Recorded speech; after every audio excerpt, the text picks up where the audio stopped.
everyone. Welcome to the Transatlantic Call-In Show, the show where you can call in and talk to trans people about anything to do with trans rights or about trans people. If you would like to call in and say you've never met a trans person before and you think we're all probably aliens, then this is the show to do it. You can ask and talk to me, Katy Montgomerie, or... and Dr. Venus, aka Dr. Ben. Dr. Ben. I think. Wait, did we do our first Dr. Ben show last time I was on, or your first Dr. Ben show last time I was on? So yeah, this is like it's been a few weeks Dr. now. Ben. Yeah. Okay. Yeah. So yeah, exciting times for anyone who's just showed up for the first time since the death of student Dr. Ben. Very exciting. But yeah, I think you've also had some other exciting stuff. I don't know. Maybe you covered this all last week. Yeah, I covered it the past couple because I've been the MVP of the show. Ben is carrying the show basically. Yeah. Without the show. But I did have top surgery a little over 2 weeks ago, so I should update the audience because I had my drains taken out on Monday. So I'm drain free now, and I got to see my new nipples for the first time, and they are intact. I did not lose my grafts, so that's really good. I still have to wear compression for another 2 weeks. And it still feels like tight and swollen, but that's going to be that way for a while. But other than that, like, I'm doing all right. Nice. That's exciting. That's good stuff. It's stressful as hell when it's like minutes before you find out if basically everything went wrong. Right. Like, that's the biggest thing. And you can do everything right, and just the grafts don't work. So it's scary because you're just hoping that, like, I hope that everything went well. And granted, there's still time for me to mess it up. Like, I'm not out of the woods yet, but at least like the most risky part is over, and it should just be getting better from here on out. So nice one. That's pretty cool. So yeah, if you I feel like maybe this is just my circles, because as a trans woman I probably politically engage with more trans women, but I think the trans community and the cis community usually focuses more on trans women's surgery and medical recovery and stuff, and so we don't really hear as much from trans men. So if you've never really considered about trans men surgery before, maybe now is the time to call up and ask Ben about it, and tell him why he's an immoral demon who should be banned from being a doctor because he's happier with his body now or something. I don't know. You know what people like to say about trans people. But yeah, so maybe now is the time to remind everyone that we're going to take some calls. So you can call for free. The number is just below, or you can click on the link, call on the internet for free. And then we're going to take some super chats. So if you would like to send in a super chat of $5 or more, we will read it out. And we will read it out with extra glee if it contains a hashtag Team Katy, because that's what we want to see. Boo, no. No, we don't want to see that. Nobody wants to see that. We have a pretty unique chance here for a punishment, because I think, well, hopefully, assuming that he doesn't die in transit, that me and Ben will be in the same room this time next week. Maybe not. Maybe like in the next 10 days or something, and it might be Ben's last ever time in life, because I'm going to teach him the true meaning of British nights out. So yeah, I'm a little scared, especially because I heard the phrase 6 Jaeger bombs, and that's scary enough, but then the other phrase is metal bar, and I don't know I don't know how well people know me. I'm not a metalhead. I'm a straight up nerd. So like, people are saying like, yeah, I could just be in the corner with my classical music while y'all do like real things. But I'm scared. I don't think I've ever been to a metal bar, so it's gonna be a time. It's gonna be a time for me. I'm gonna get out of my shell, hopefully. It is indeed going to be a good time. So this also leaves us with the ultimate like chance for the punishment for when Ben inevitably loses. So maybe every point he loses by, he has to do a Jaeger bomb for us. I don't know, something like that. Perhaps don't kill me. Well, your fans will just have to keep you alive then, won't they?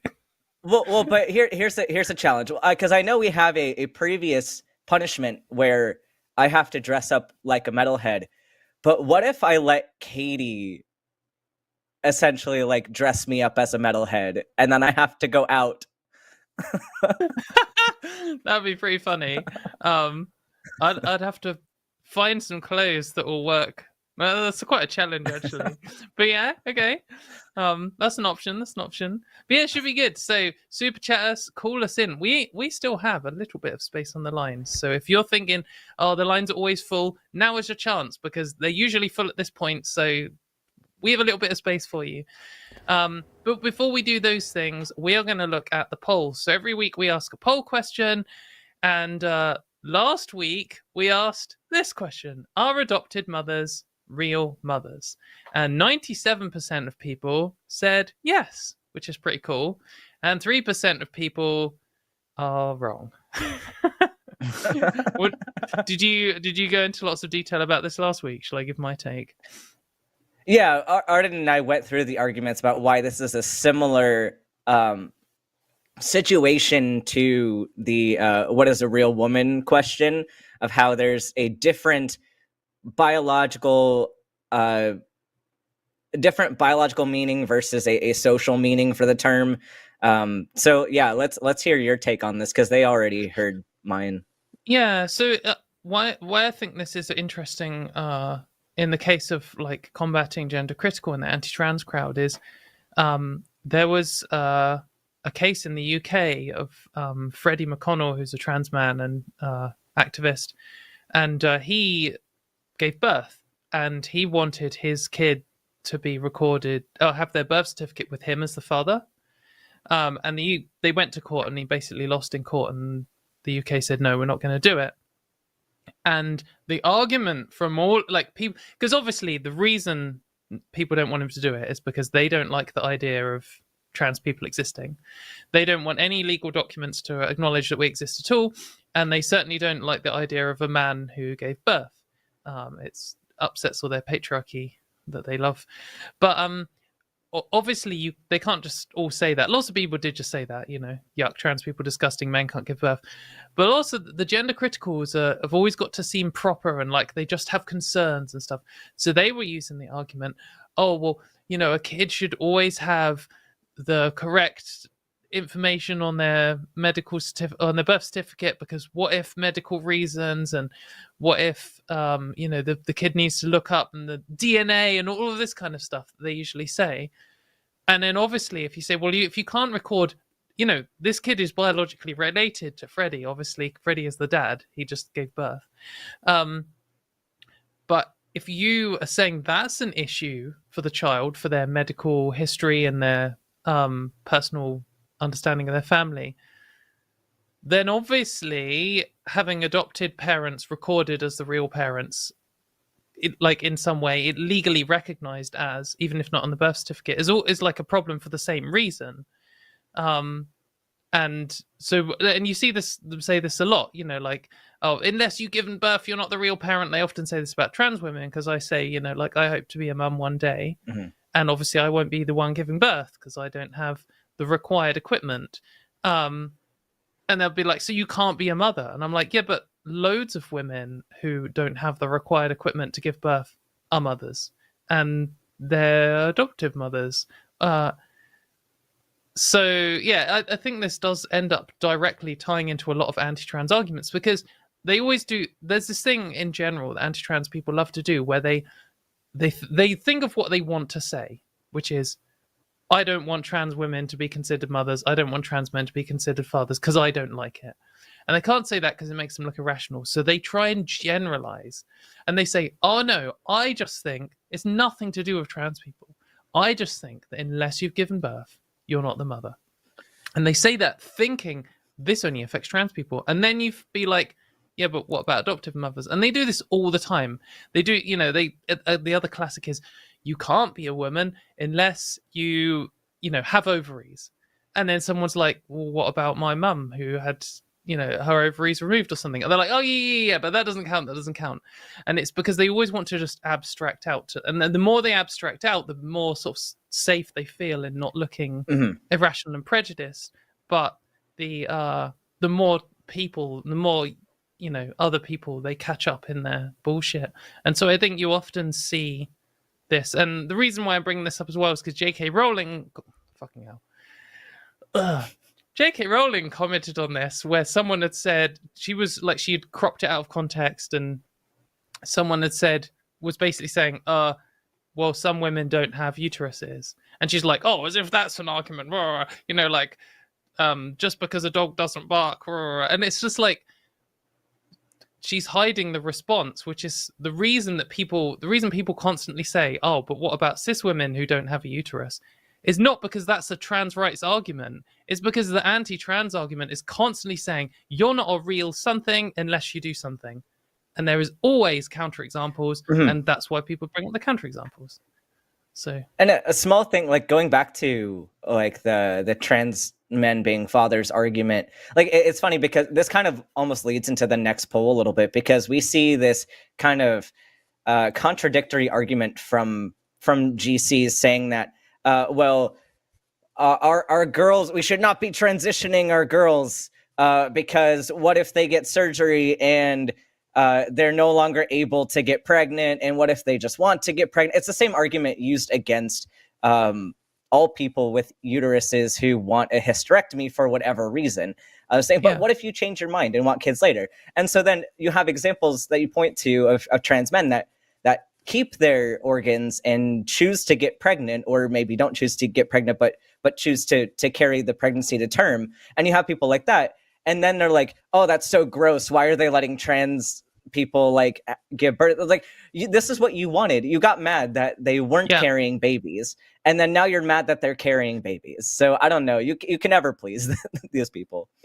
I mean, obviously you can never please them because they want to wipe trans people out. But it's like this, you know, I think Posey Parker famously said that she thinks all men who think all women who think they're men should be sterilized or something. I don't know. She was basically calling for the sterilization of trans men, whilst also arguing that the reason trans healthcare is bad is because we're sterilizing trans men. Yeah, like just literally straight up saying the same. You know, A is not A. Yeah, as a real and argument. This goes into the next poll very well. Okay, let's do it. Because I'm going to be on a soapbox this week. Do trans men experience misogyny? Yes or no? Okay. And I am.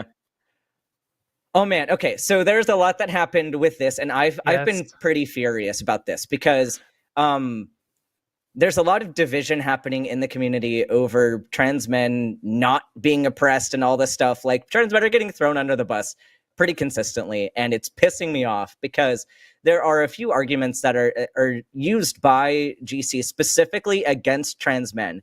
And a big reason why we're not included in any of the fight, in any of the discussion, is because on the one hand, you see trans women being seen as predators, and they're seen as having control of their situation, whereas trans men are seen as confused victims. They're seen as unable to make their own decisions, not have their own autonomy, like they're being, or they're wanting to be defectors. They're just wanting to get away from misogyny, so they're deciding to become the patriarchy to oppress women. Or another argument is that they're just too ugly to get a man, so then they just decided to become a man.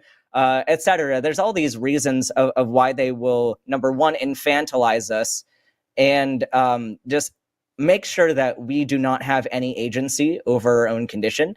And like to suggest that trans men don't actually want to be men, they are just, they're confused, poor victims of the patriarchy, is incredibly problematic. And we're seeing this, this argument. Yeah, it's false. And like, it really bothers me that like we're trying so hard to be part of this conversation, and so often we're just thrown away. And a big reason why people like often see the myth that trans men don't face misogyny or don't face oppression is because our oppression's not seen and it's not talked about because of these reasons. They don't want us to exist because they don't care. They don't see us as men. And that's why I don't like when people say that it's misandry, because it's not. It's misogyny, because it's not them being angry at us for being men.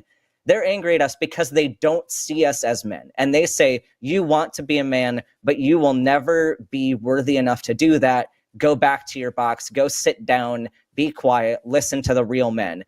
And then you have this issue too with when trans men are growing up, like, because I was raised in purity culture, supposed to be a good, godly woman, which I was told, your voice doesn't matter, sit down, listen to other people.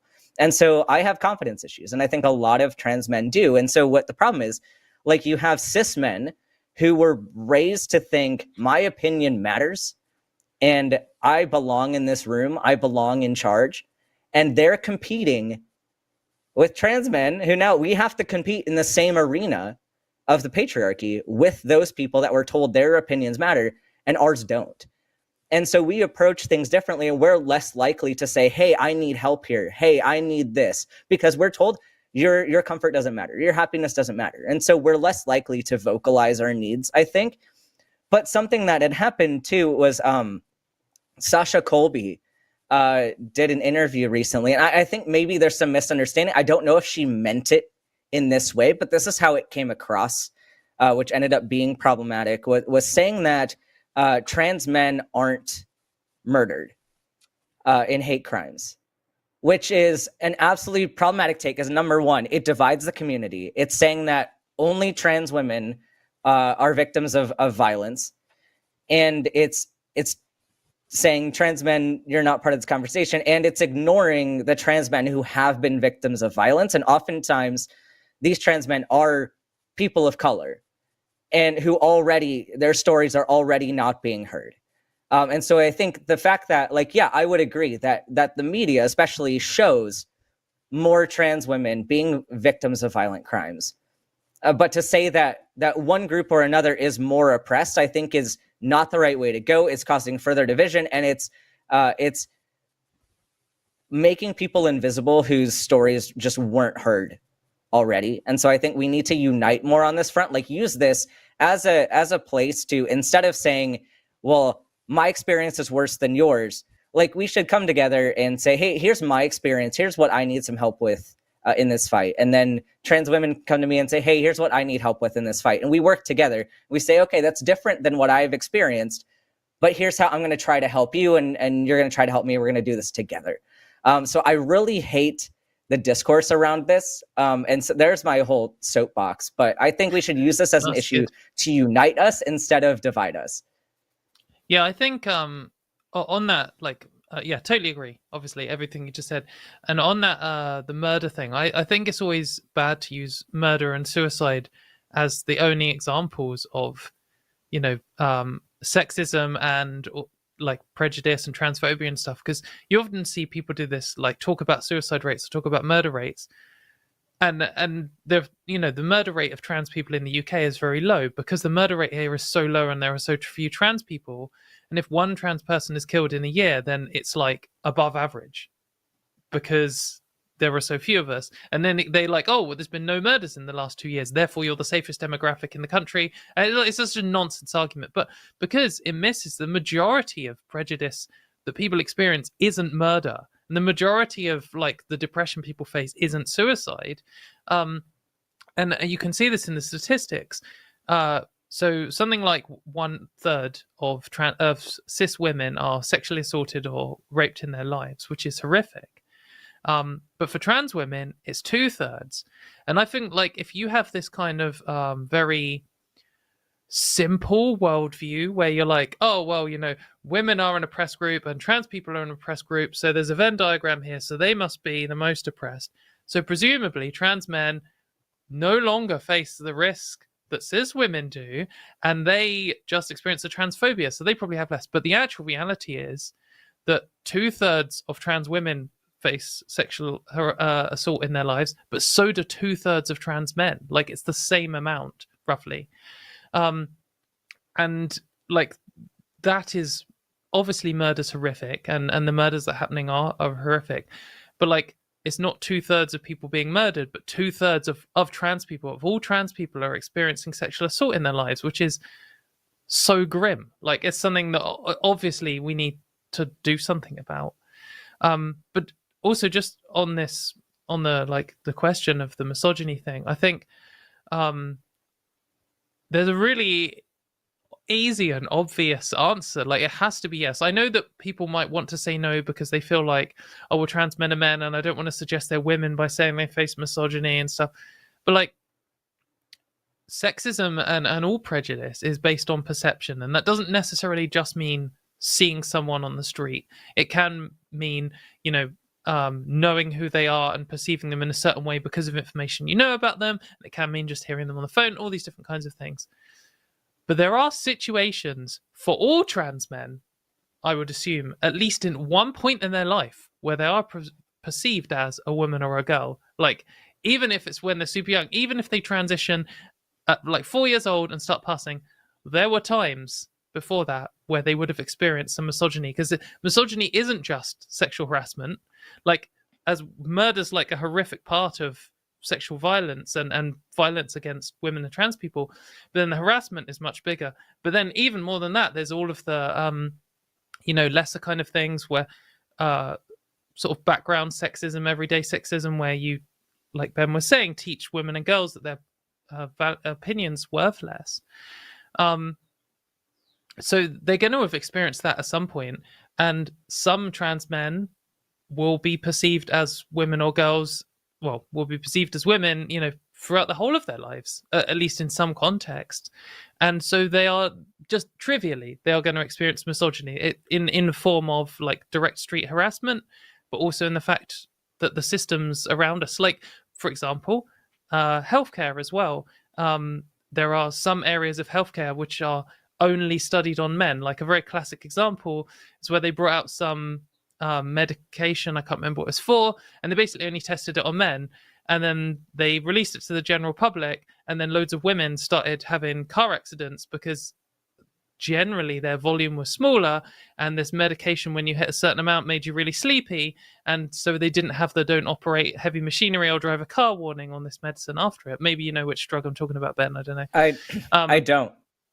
Okay, but speaking of like the for the healthcare thing too, like with regard to like gender affirming care as well, you have issues for trans men that we face that intersection with women's health as well, because like, to get a hysterectomy, you're jumping through the hoops of, number one, your gender affirming care, but you're also jumping through the hoop of people believe that your body belongs to them. And so, like, your reproductive organs belong to somebody else. And also your breast tissue belongs to somebody else and not you. So, like, people view it as, you shouldn't be getting this care because that's one less vagina for me to use, or that's one less uterus to hold a baby. And so, like, even cis women have a hard time getting a hysterectomy, because what if you just want to have children later? And so we have to face all of those hoops to jump through as well. And that goes back into the, like, we're just victims of whatever, because, like, we're just being taken out of circulation for men's use, and it's disgusting. Absolutely, yeah. And I guess my last point that I'd add before we move on to our first caller, which will be exciting, is that obviously that does mean that, like, I guess I want to address the standard gender critical argument. They'll be like, of course trans men face misogyny because they are just women, and they have, like, this, like I was just saying, this kind of dumb piecemeal Venn diagram kind of view of things. But apart from in their world, no Venn diagrams that overlap, and trans people don't even exist. Trans women do experience misogyny. Trans men do experience misogyny. There are some trans men who will pass and they will avoid the majority of, like, interpersonal, on the street misogynistic harassment. But then they still might face it in a doctor scenario. They still might face it if someone knows who they are and knows about their background, or if they get outed. It's more complicated. You don't just get assigned a prejudice because of, like, your birth conditions and nothing changes in your life. That just isn't how the world works.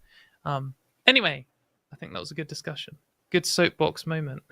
yeah. That was my soapbox all week. But anyway, there's actually some people on the line that I've talked to over Twitter this week. So this will be. Do you want to start with one of them? Yeah. Well, one that has called in before, Gabriel, is we've talked to him before, but I was talking to him about a bit this week. So, okay, Gabriel in Ontario, you're on the line, and you want to talk about what is gender. I think. Are you there, Gabriel? We cannot hear you. Okay. We did test the audio system beforehand, so I don't think this is on our end. Can you hear me? There we go. Gabriel. Hello? Hi. Okay. I had a different tab open on my phone, so I guess I know what I can do and can't do. Okay. Yeah. So yeah, as Dr. Ben was saying, yeah, we talked a good amount on Twitter, which I'm happy about because, like, I like that our conversations never turn childish or volatile or anything. So I do appreciate just being able to talk. Okay, but anyway, to my main questions, we were talking about. I would like to know about, like, what is the purpose of delineating between sex and gender, and I just want to give you some background as to, like, how I guess I see it. I guess I view a lot of the gender differences that people talk about to be a bit more, like, to be attributable to personality differences. For example, you have men who are a lot more feminine, or women who are a lot more masculine, etc.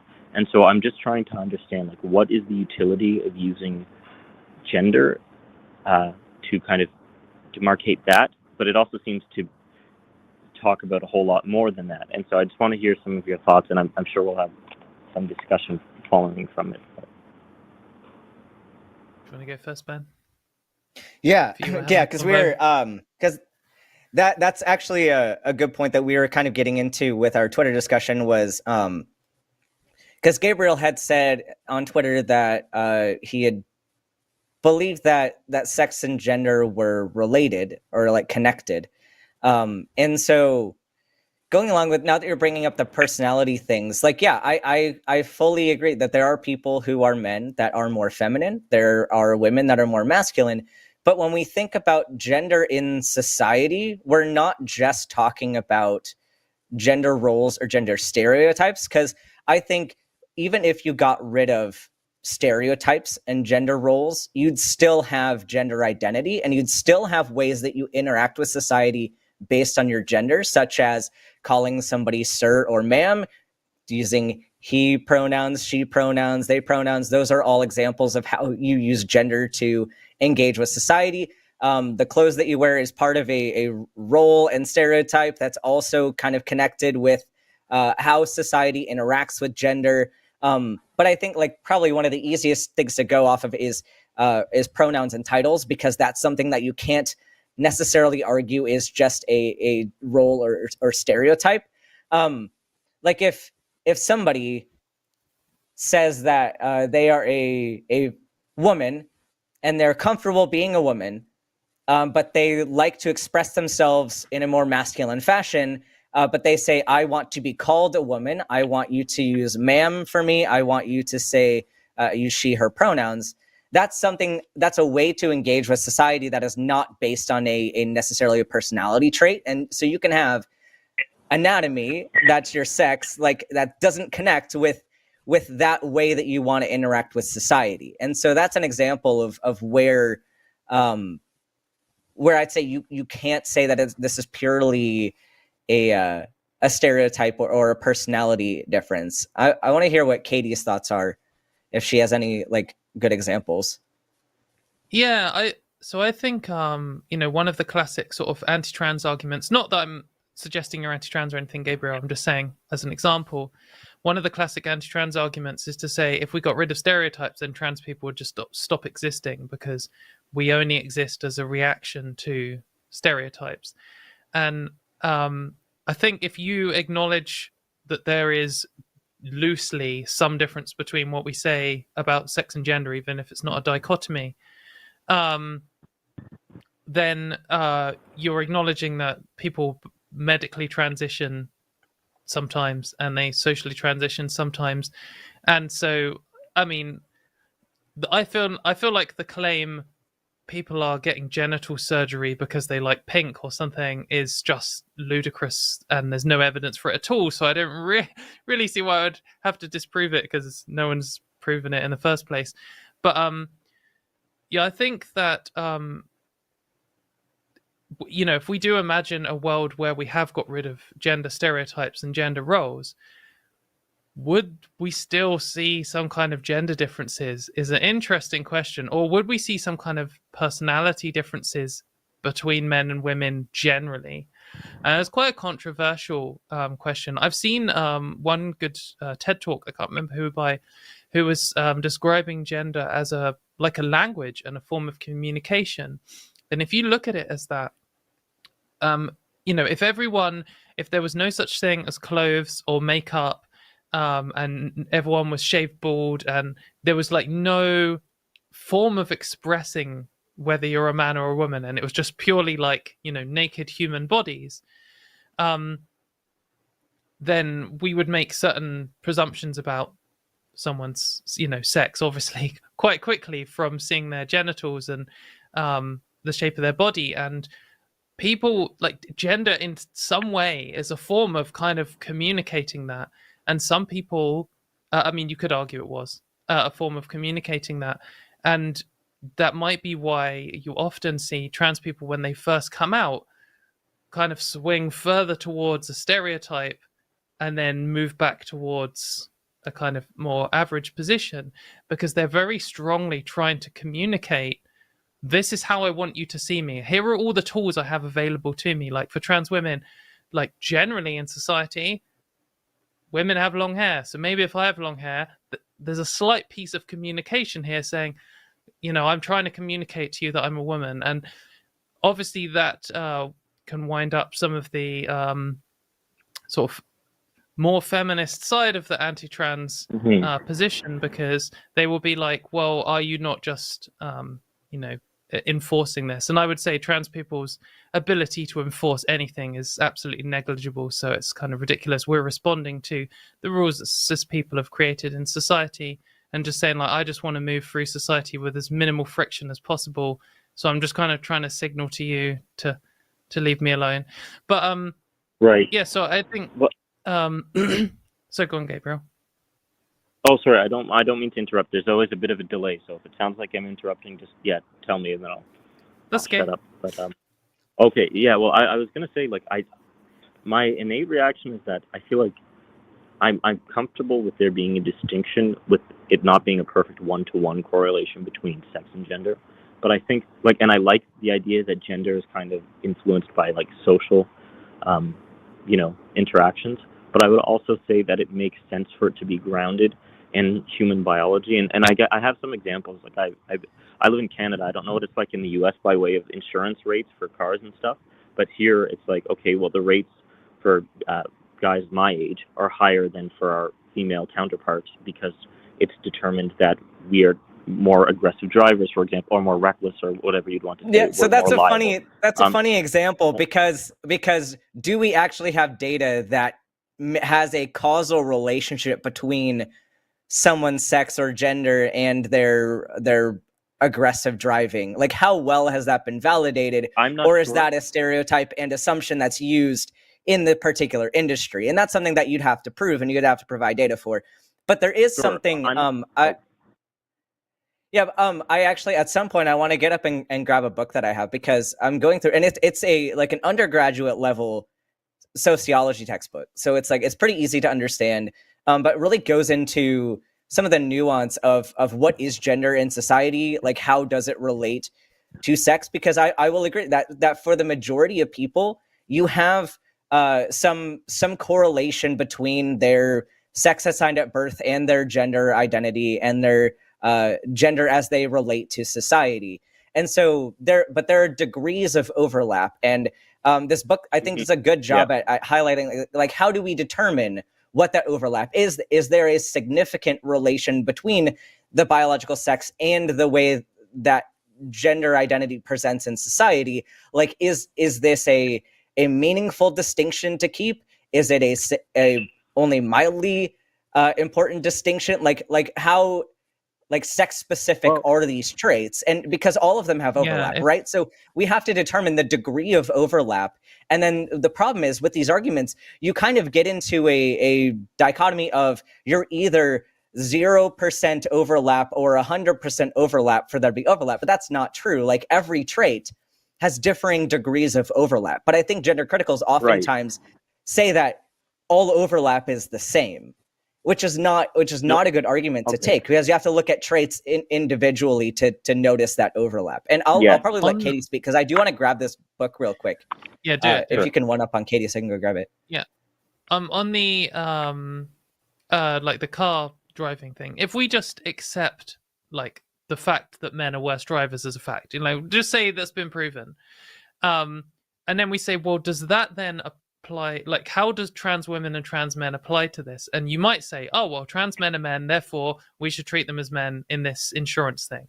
Or you might say, oh no, because it's XY chromosomes that are the problem, so we should treat trans women as the men in the situation. But then it's like, well, what is the actual claim we're making here? Like now we're past this kind of just 2-box system, because we're introducing trans people. We need to look at what part of men as a group is causing them to be worse drivers. And maybe it's literally some fundamental part of chromosomes and the way that when you move your arms there's vibrational something because your Y chromosome is smaller and it causes bad drive. Or maybe it's that men are taught in society to take more risks. Or maybe it's testosterone, which gives you a worse reaction time or something. There are so many factors here. And we could look at population level and say, oh, look, men are in more car accidents. Maybe. But also then maybe men drive more. Or maybe when there's a situation where a man and a woman are in a car, because society has said that men should always be in charge, the man's more likely to drive. So when a couple has an argument, then they're more likely to be in a crash, and in all of those cases the man is driving. There's so many factors here, and to just kind of drop trans people into it it suddenly just makes a mess of it, and then we have to start asking the real data. But just quickly before Ben says the thing, in Europe, I think it's the whole of the EU, it's illegal to treat men and women differently in this, so car insurance is the same, and that is the case for the UK at the moment, but maybe we'll tear that up soon. So who knows? Well, if I could say, if I could say a couple of things, like Ben, you're muted. Oh, Ben. Sorry, one sec, Gabriel. Let Ben just plug his book, and then we're good. Yeah. Sure. So this is a book that's called The Sociology of Gender, and it's just an undergraduate level textbook that I got off Amazon, and it's pretty great. So I'm not even done with it yet. But it doesn't focus on trans people. So you can even just learning about gender in society and what this means for people in general, it primarily approaches cis people. But it talks about how people come to their gender identities, kind of what the current theories are, which there's a lot of differing opinions on. Is it primarily psychological? Is it primarily sociological? Do you start with your innate gender identity and then socialize after that? Or is it entirely socialization? They go into all of those different ideas about what gives somebody gender, and then talks about kind of evidence in favor, not in favor of those arguments, but then talks about how all of these work together in society. And this is just evaluating gender of cis people. So we're not even factoring in, I mean, I'm sure they at some point mentioned trans people, but just thinking about gender with regard to people who identify with their sex assigned at birth. There's so much nuance here with what makes somebody their gender in society and how that plays into their everyday life.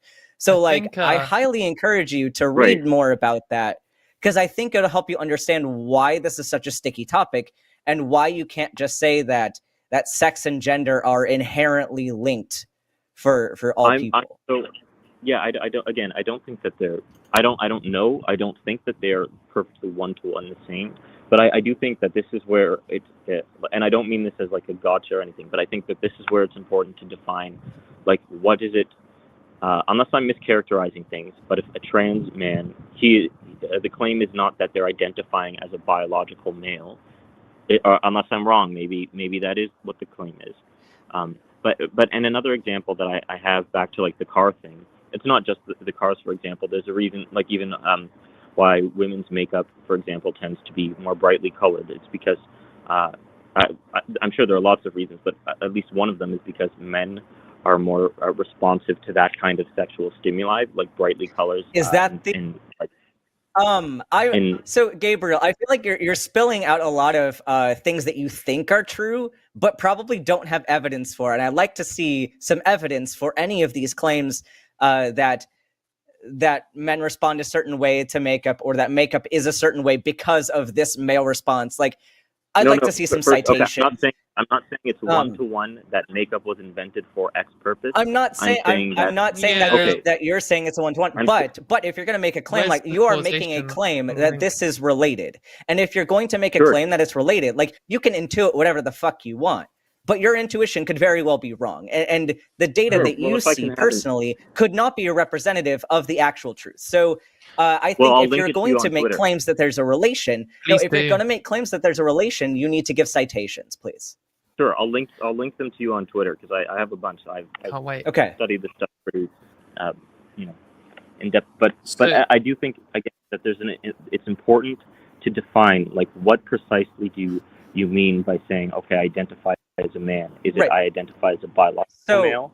If not, so then here what I want to break down. What? I want to break down a definition you have here, because here's the thing, that GCs will also take you on this long wild goose chase for what does biological male even mean, because here's my definition.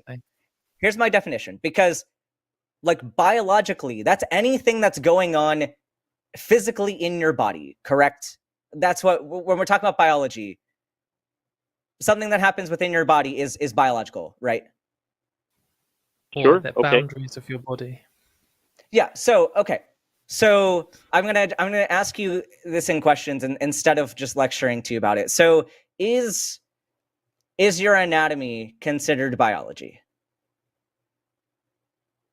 Is it considered biology? Yeah. Would you say, if I said anatomy, would you say that is biology? Sure, I would say it subsists as part of your biology. Okay. Yeah. Cool. I wouldn't say how about your chromosomes? Are chromosomes part of your biology? I would say a part, yes. Okay. So I love that you're saying part. Yeah. So are hormones part of your biology? Yes, I would say so.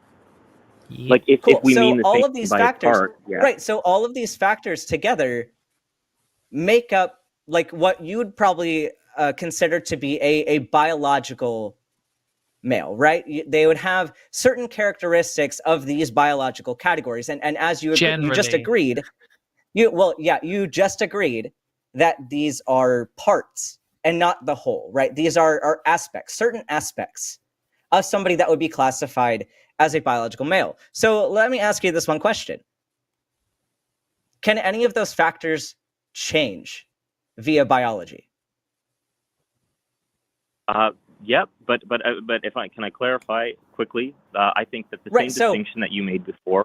Oh, can I just clarify? Yeah, okay, quickly. But then I want to get back to the line of questioning. Sure. The same distinction that you made before about some, like, sociological expressions being more fundamental. There are some sexual characteristics that are also more fundamental. Like chromosomes, as far as we know, I would say are the most fundamental. Okay. More fundamental than the most. Wait, hold on. Why are they most fundamental? To what? To what? So let me ask you this then. Okay, so I'm going to continue this as questions, because I think it makes it easier for us to understand what we're saying. So let's say you have a person. Let's say that a person is XY. Would you say that person are they biologically male? Just if only knowing that one characteristic, are they biologically male? You cut out, Ben. You cut out. Can you repeat like the last 30 seconds? Somebody called me and I had to. Okay. Yeah. So let's say you have a person, and the only thing you know about them is that they're XY. Are they biologically male? Yes, I would say. Yeah. So what if, I'll expand this. So that's the only piece of information you have. So that person is XY, but they also have a vagina and a uterus. Are they a man? We're born with. They were born with a uterus and a vagina. Are they biologically male? Yes, I would say so. Okay, so you're saying that their genetics are the thing that matter, and that the anatomy doesn't matter as long as they that's are not what I'm XY. saying. You're saying that. But So then for what the are you term saying? biologically I'm not male, saying, for okay, the term I'm not biologically saying that they male, don't matter. I'm not saying that they don't matter. I'm saying that, again, like there are degrees of things that matter. And as far as we know, it's the I think karyotype is the correct word. I could be So wrong. if you but met you just somebody, said that they are biologically male.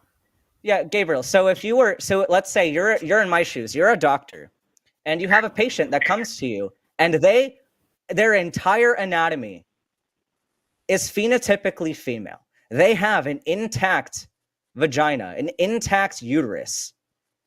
They, for like everything that you can tell visibly, you probably assume that they are a woman.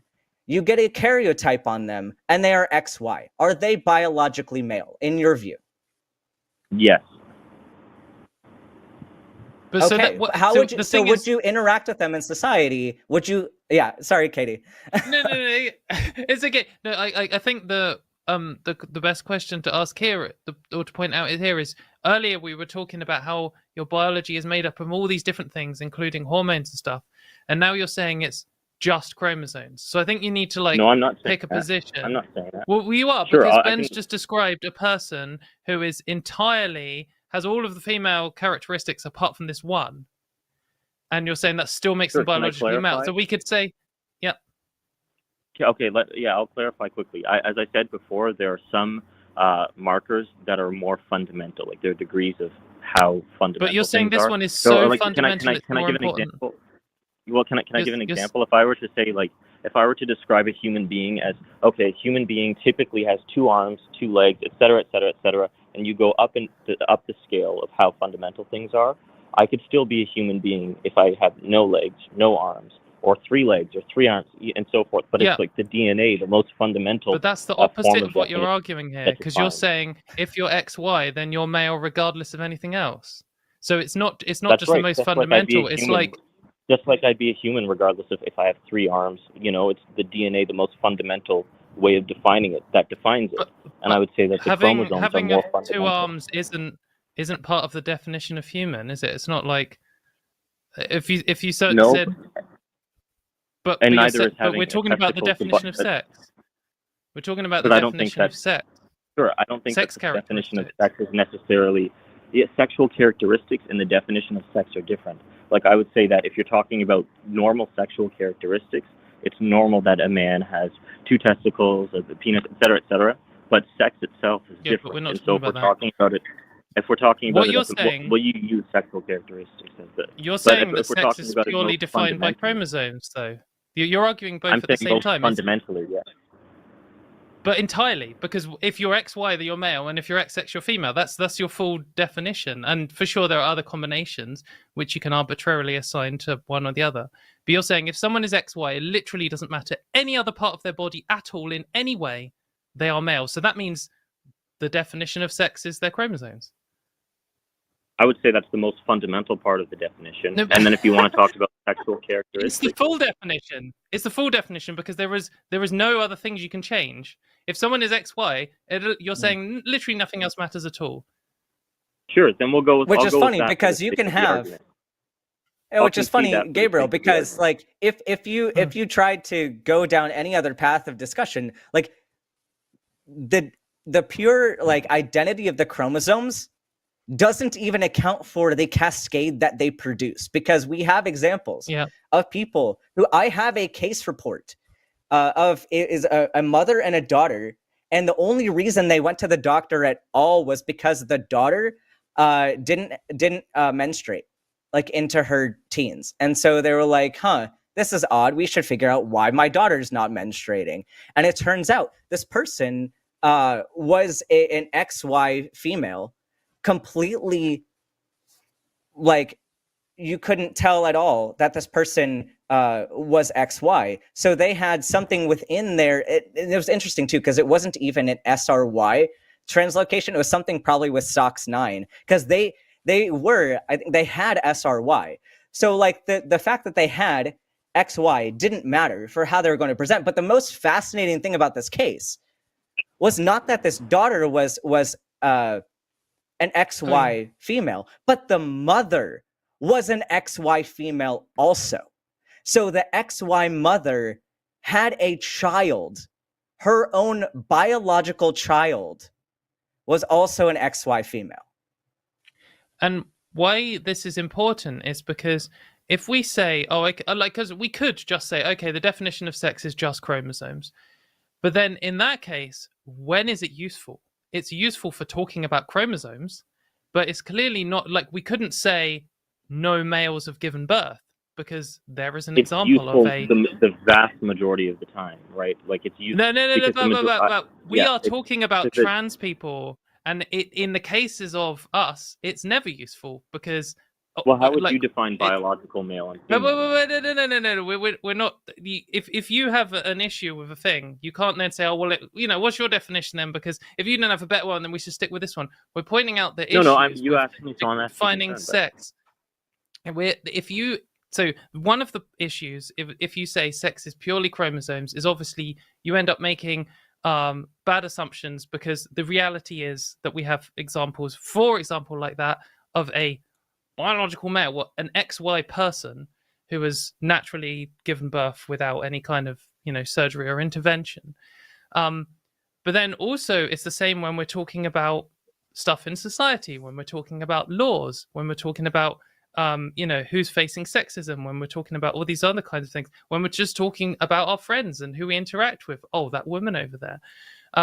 All of these other kind of things are more important for every single person's life, every single day, including your own, than your chromosomes. If you went home and did a test and you found out you were XX, what would that actually change about your life? You could say, I am biologically female, but would that make you a woman? Would that mean that you, presumably you have a penis and testicles and maybe even have produced semen in your life? I don't need to know. But would that suddenly mean that was all not happening, like that hadn't affected your life, that growing up as a boy and a man hadn't greatly impacted your life, that you were going to carry on as a man? Like, all of these things are disconnected then from this term biologically male, even to the point where we can't even make accurate medical predictions, and then it's just kind of useless, and it'd be better to just say someone with XY chromosomes, because it's not when we do say useless.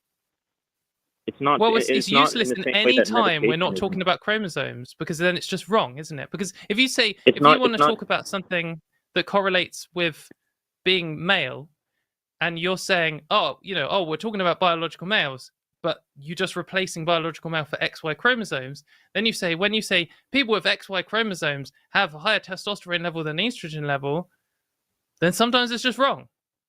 So, which is funny because.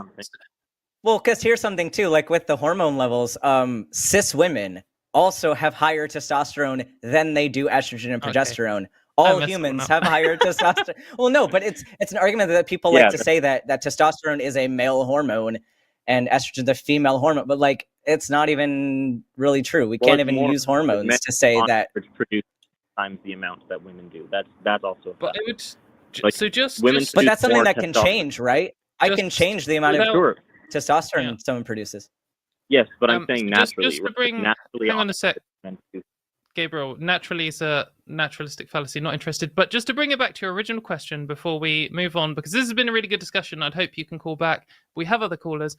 But just to answer your question, when you said, so do trans men identify as biologically male? If you change the definition of sex to purely mean someone who has XY chromosomes, then no trans man, unless they have been karyotyped and found out that they are XY, is identifying as having different chromosomes. That doesn't mean anything. I don't identify as having XX chromosomes. I probably, but not certainly, don't have XX chromosomes. I'm probably XY. That's the most likely thing.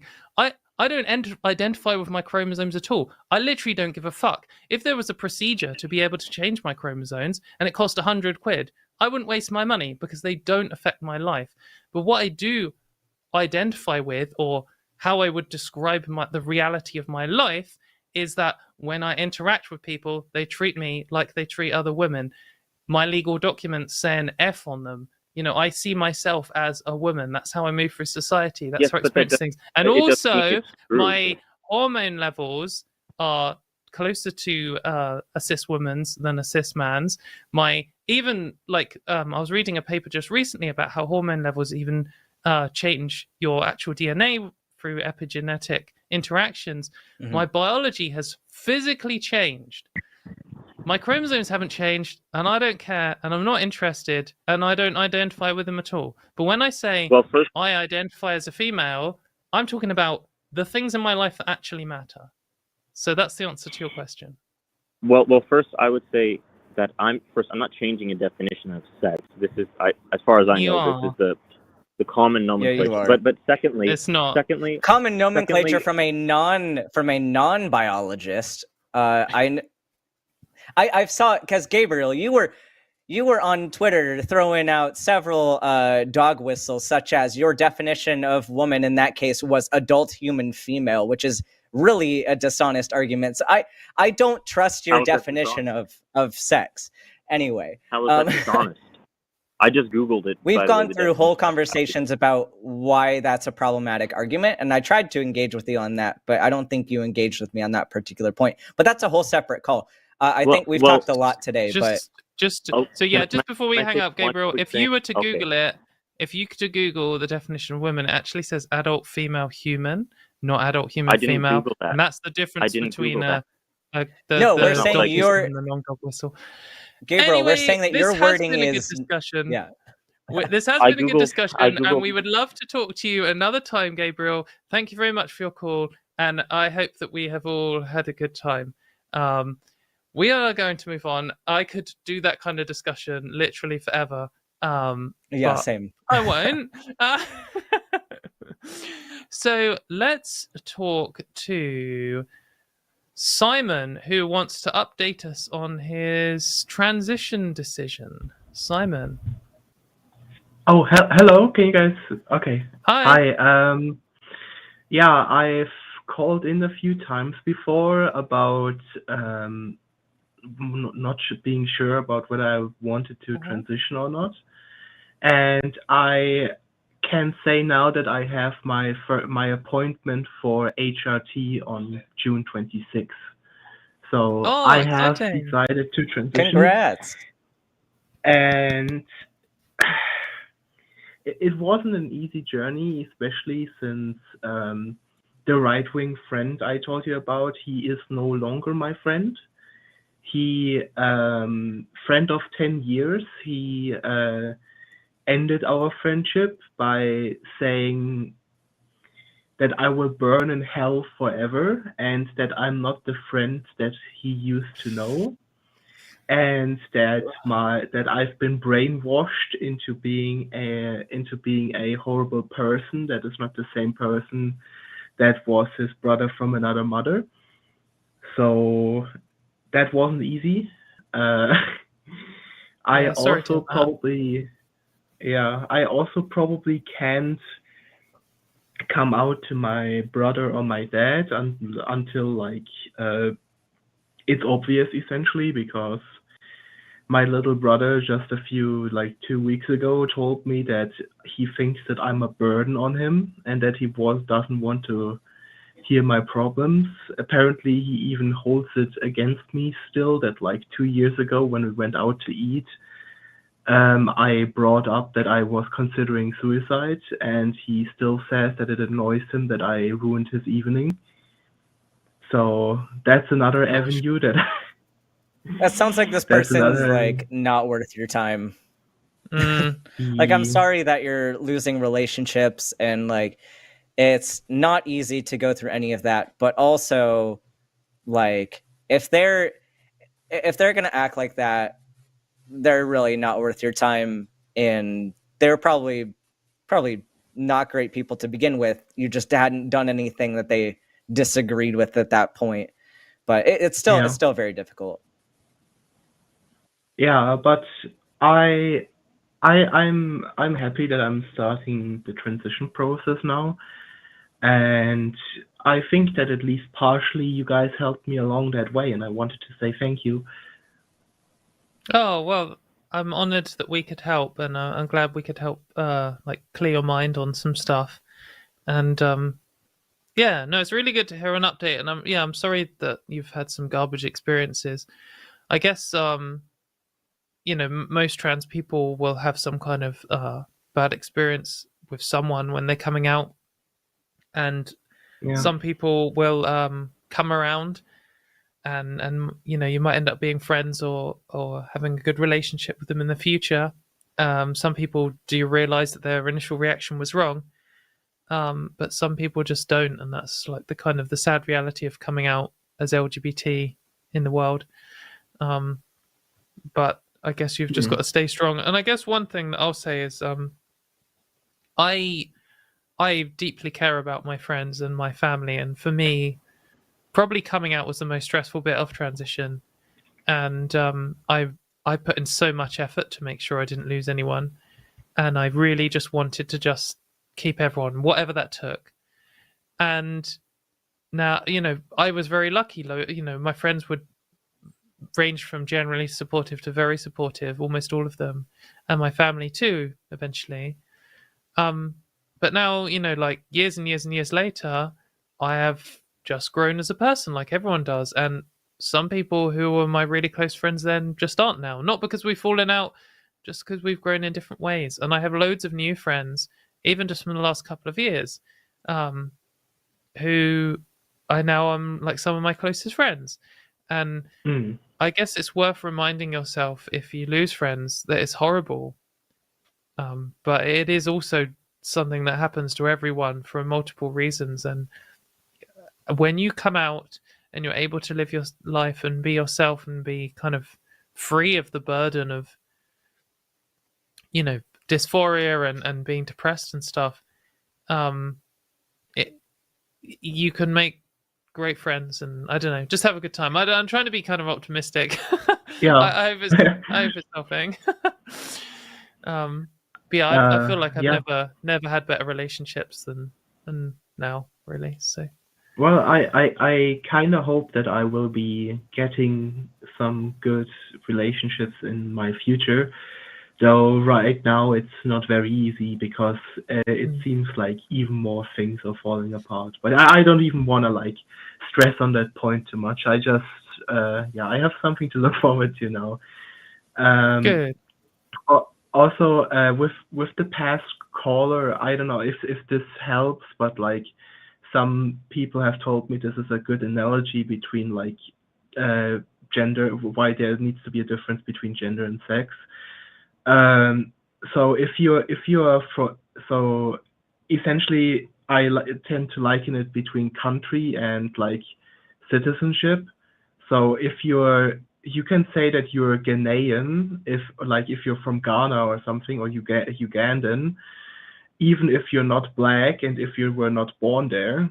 If you just move there and you learn all their cultures and you marry a Ugandan wife and you have Ugandan kids there, you work in a job in Uganda, then you can become Ugandan, even if you're not black and even if you're not born there. And even if you are like born in Uganda and you're black, that doesn't mean that you can't move to the US and become US American. And that's kind of the same way that I see sex and gender. I guess it's similar. That's kind of a good explanation to someone who's first learning about it. Not that I'm trying to put your explanation down. I guess I'm always a bit wary of. I'm always a bit wary of comparing race, nationality, sex, and gender like together as kind of comparable things, because they have kind of different histories, and quite importantly, race in particular and nationalities are just something we just totally made up. Total nonsense that we use to oppress people. Whereas sex, even though it's socially constructed, does have more.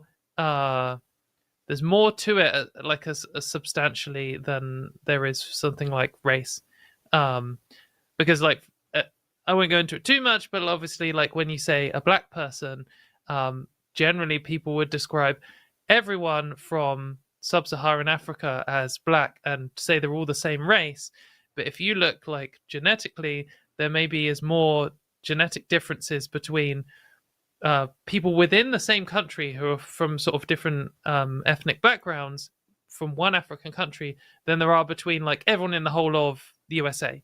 white people in the USA, or even between like white people and Japanese people, for example. There's the boxes we've drawn are very arbitrary and they're very based around oppressing people. So yeah, but then also gender is similar, I guess. But like, yeah, it's interesting. But yeah, thanks, Simon. That's a really good update, and and keep them coming. One Let us know. last thing before I Yeah, go hang for up, I just wanted to say congratulations to Dr. Ben, and I have a Thank small you, Simon. I have a small dad joke about medicine students. Oh God. Okay. What do you call a medicine student that graduates with a D- average? Don't know. Doctor. Yeah, I've heard that joke before. It's harder in the United States because like, yeah, even if you graduate last in your class in the US, like technically you still graduated, but we have a whole match system here, and so you can actually be a medical graduate in the US and not have a job and not be able to practice medicine, and it's our system that you.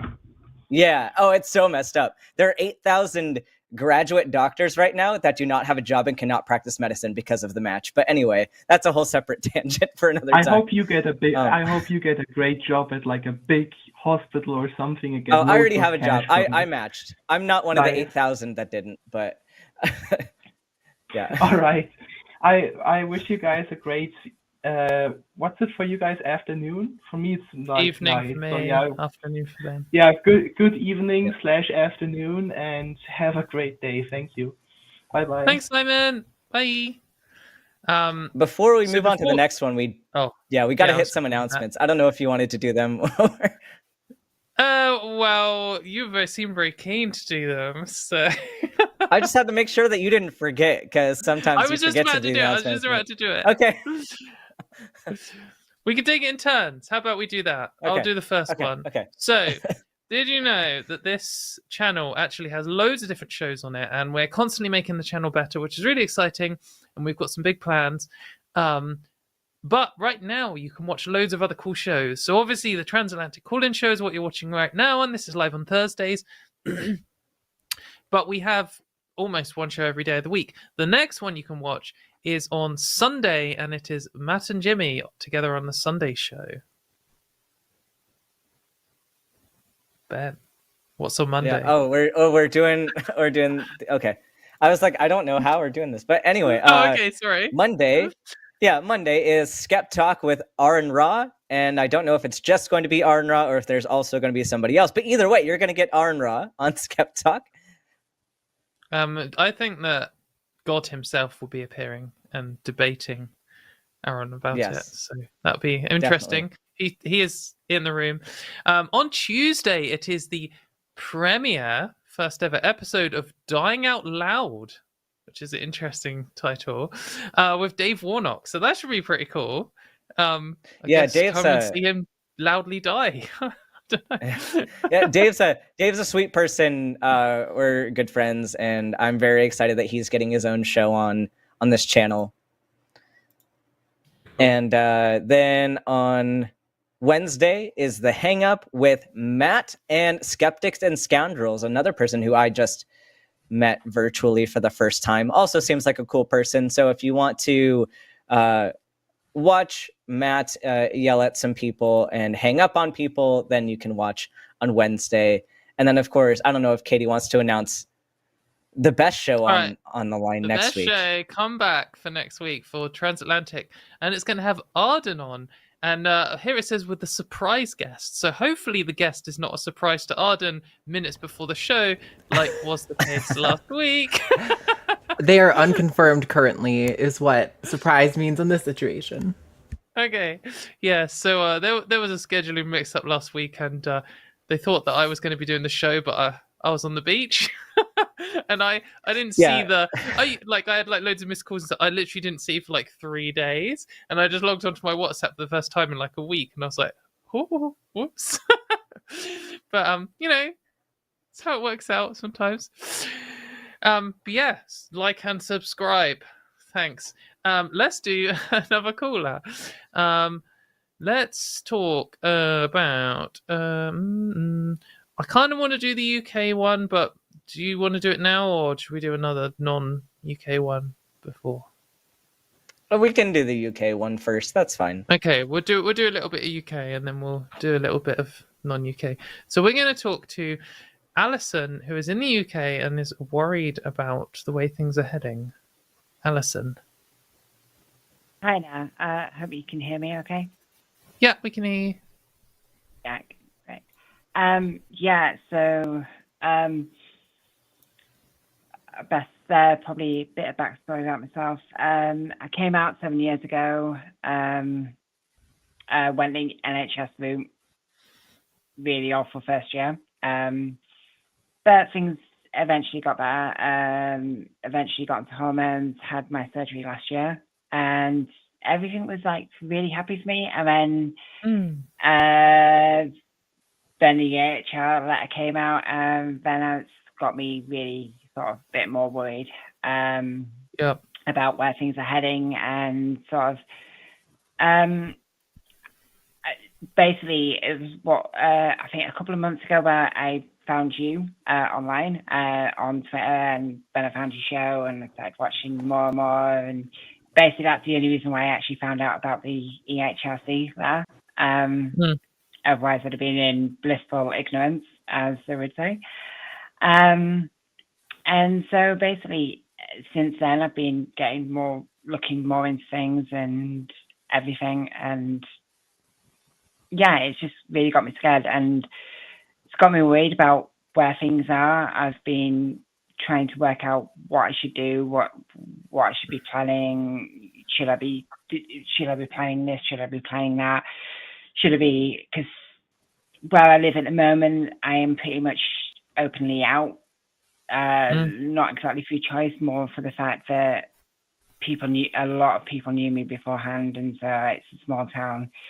I can't really get away with that. So there's a lot of people who do know who I was, and so sort of hiding in plain sight isn't really an option for me. Not in my current town. So I'm worried about what I should do, and how I've tried talking to sort of family and stuff and friends, and tried to explain to them sort of what these things are meaning, and the fact that I honestly think there's definitely a chance it could happen, and everyone keeps on telling me, don't worry, it's the UK, all that sort of stuff never happened over here. We're nothing like that. But obviously I'm not seeing it like that, and I don't know how to tell people that sort of I need support, and I need that.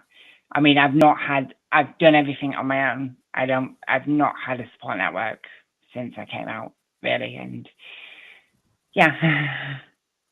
Yeah, no, I hear you, and I'm sorry to hear that you're stressed, and also sorry to be like the bearer of bad news and that you found out about it from finding me. It's a difficult balancing act between being informed and panicking, and like I felt like that I was on holiday last week, and I did my best to return to that like ignorance is bliss that you were just talking about, where if you didn't know the rumblings of all the politics of what was going on, you probably would be okay. Like the UK is a very safe place today, and we have good rights today, and in society the most people are accepting, and acceptance is going up in the UK generally. So that is a good way to live, and I guess I would say to anyone who maybe is discovering this for the first time and having a bit of a worry, like, if you can live a happy life, that's kind of like the most important thing. But it is also important to be aware when legal rights are potentially going to be removed from you, because it really can affect your life. On this kind of talking to your family and friends and stuff, I mean, I'm guessing from the way you talked about it, it sounds like most of the people who you talk to are cis people. And that's fine, the majority of my friends in real life and all of my family are cis people. And I do sometimes talk to them about this, if they bring it up, or if it's really stressing me out. And it is hard to communicate it, and like people often don't get it. And my mum, who's amazing and really supportive, definitely has that kind of "oh, it won't happen here" kind of attitude, and I do understand that, because in her life the UK's just got better and better for human rights, and it's only in the last like 5 or 10 years that it's started getting worse, at least for people in my position. For other minority groups, they would probably disagree with that assessment, and that's my own privilege kind of showing. But I think it is the first thing I would say to you is make some trans friends. They don't have to be real life trans friends, especially if you live in a small town, that might be hard to find. But just having some kind of contact with the community can initially panic you, because you're like, shit, they're threatening to take away our rights, and you see all of this kind of stuff. But also it can give you a lot of hope and support and strength. And sometimes you just need to talk to someone who gets it, and you just need to say, I fear for my future, what the fuck? And hear from people. Like, it's good to talk to someone your own age who came out around the same time as you, because they'll be feeling the same things. But it's also good to talk to people who came out in the 70s, or people who have been trans rights activists for 30 years or something, because they've seen all this before, and they've lived through worse than anything the EHRC is threatening today. They used to have less rights in the 70s. So that can give you strength to go on regardless of what happens. Something which I take a lot of strength from is from people who have transitioned a lot longer than me. Before I was even born, some of the people I've talked to, and they're just like, we got through it before, and this is where we got to, so we'll get through it again. And they just lived their lives, and they had the best life they could. And sure, it's garbage when you don't have legal rights, but that doesn't necessarily mean it's the end of your life. So that does give me strength. But it's kind of a kind of depressing take on things. I guess I would say that I do think that it will be possible to succeed and live and be thriving as a trans person, even if they did manage to change this law. But it would be fucking shit if they did manage to do it. It'd be very bad. In terms of what you can do, I guess what I feel like I have to do something to try and stop it. And if you don't have the energy for that, or that's not a skill you have, or you don't feel that drive, don't feel obliged. If you're not the kind of person who talks to their MP, that's fine. But if you have energy to do it, if you have energy to write your letter an MP or call them up or be a nuisance, do that. If you have energy to try and actually win your friends over with more than just telling them what's happening once, then have a go at doing that, because all of these things are useful. For example, you could show them the report from ILGA today, which is one of Europe's biggest LGBT rights organizations, which has reported the UK has slipped even further in the rankings. In 2015, we were number 1 in Europe for LGBT rights, and now we're 17th, I think. So that is a real report from a real major high-profile organization which has tons of data behind it and explanations, and you can say, look, this is like the report on LGBT rights in the whole of Europe, and it is saying this stuff that I'm talking about very explicitly, and maybe get them to read through that kind of stuff. But also in terms of your own future, this is all of that other stuff I feel like I've done and I am able to do. Give myself an example. I can tell my friends, I can campaign, I can go on radio, whatever, I can do this show, these kinds of activism-y things. And some people can do that and some people can't. That's fine regardless. But what to do with my own future? What happens if they actually pass this thing and they make it so trans people in the UK are second-class citizens? Like, maybe I could move to another country, or maybe I don't know. Maybe lots of people cannot. And what would I do if I could do that and some of my friends couldn't? And what would I recommend to someone like you? That is a really horrible, difficult situation that I'm stressing about all the time. Then if it gets worse, I mean, if we get another Conservative government in the next election, it's definitely going to get worse. Like, that's just, I think that is a fact.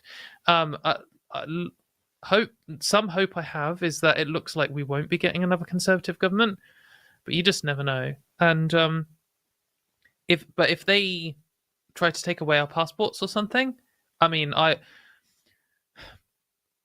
realistically looking, trying to be not fear mongering and not panicking and not being, causing a scene over nothing or anything, but also trying not to downplay things. I think if they start coming for passports, it is time to just really seriously just be like, get out of the country, because that is my line in the sand.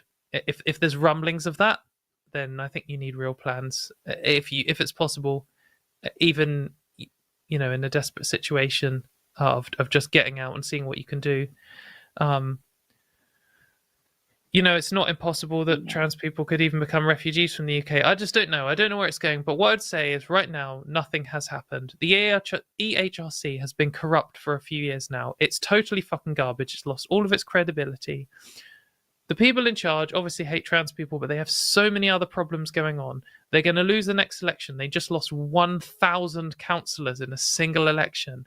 They've just announced that they're going to do some Brexit deal, and none of the politicians like it. They're all angry as fuck. They've got such bigger problems on their plate than trans people. And sure, they want to use us as a little distraction and be like, oh, well, maybe if we ban trans people from the toilet in Marks and Spencer's, then people will vote for us as we destroy the country.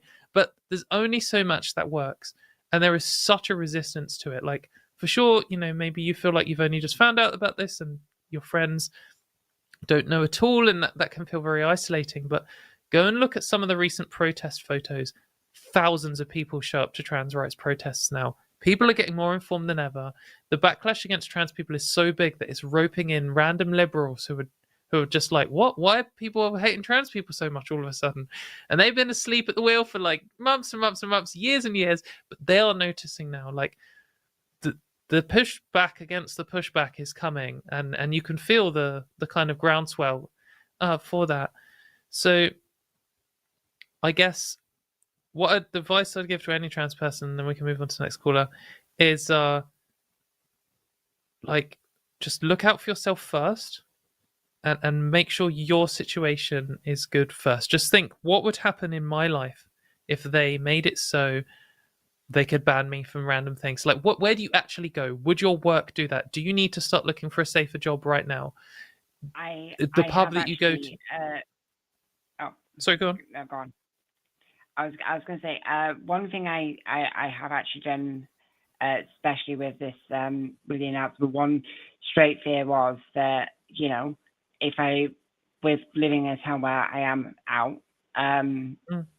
is one, possibly moving to another town, somewhere where people don't know me, because, for the general public, nobody knows I'm trans. It's mainly the people who knew me before. So I could go to somewhere else and, nobody would know. So I did one thing was with work, obviously, when I started that job, I had to hand in my birth certificate and everything like that. So I did actually question that. And actually, my work is absolutely, I mean, it's a big company, but they've actually been absolutely brilliant about it when I questioned that. I got a meeting with personnel, and they've actually managed to sort it out so that it's actually gone to a third party, being verified that I'm able to work in the UK.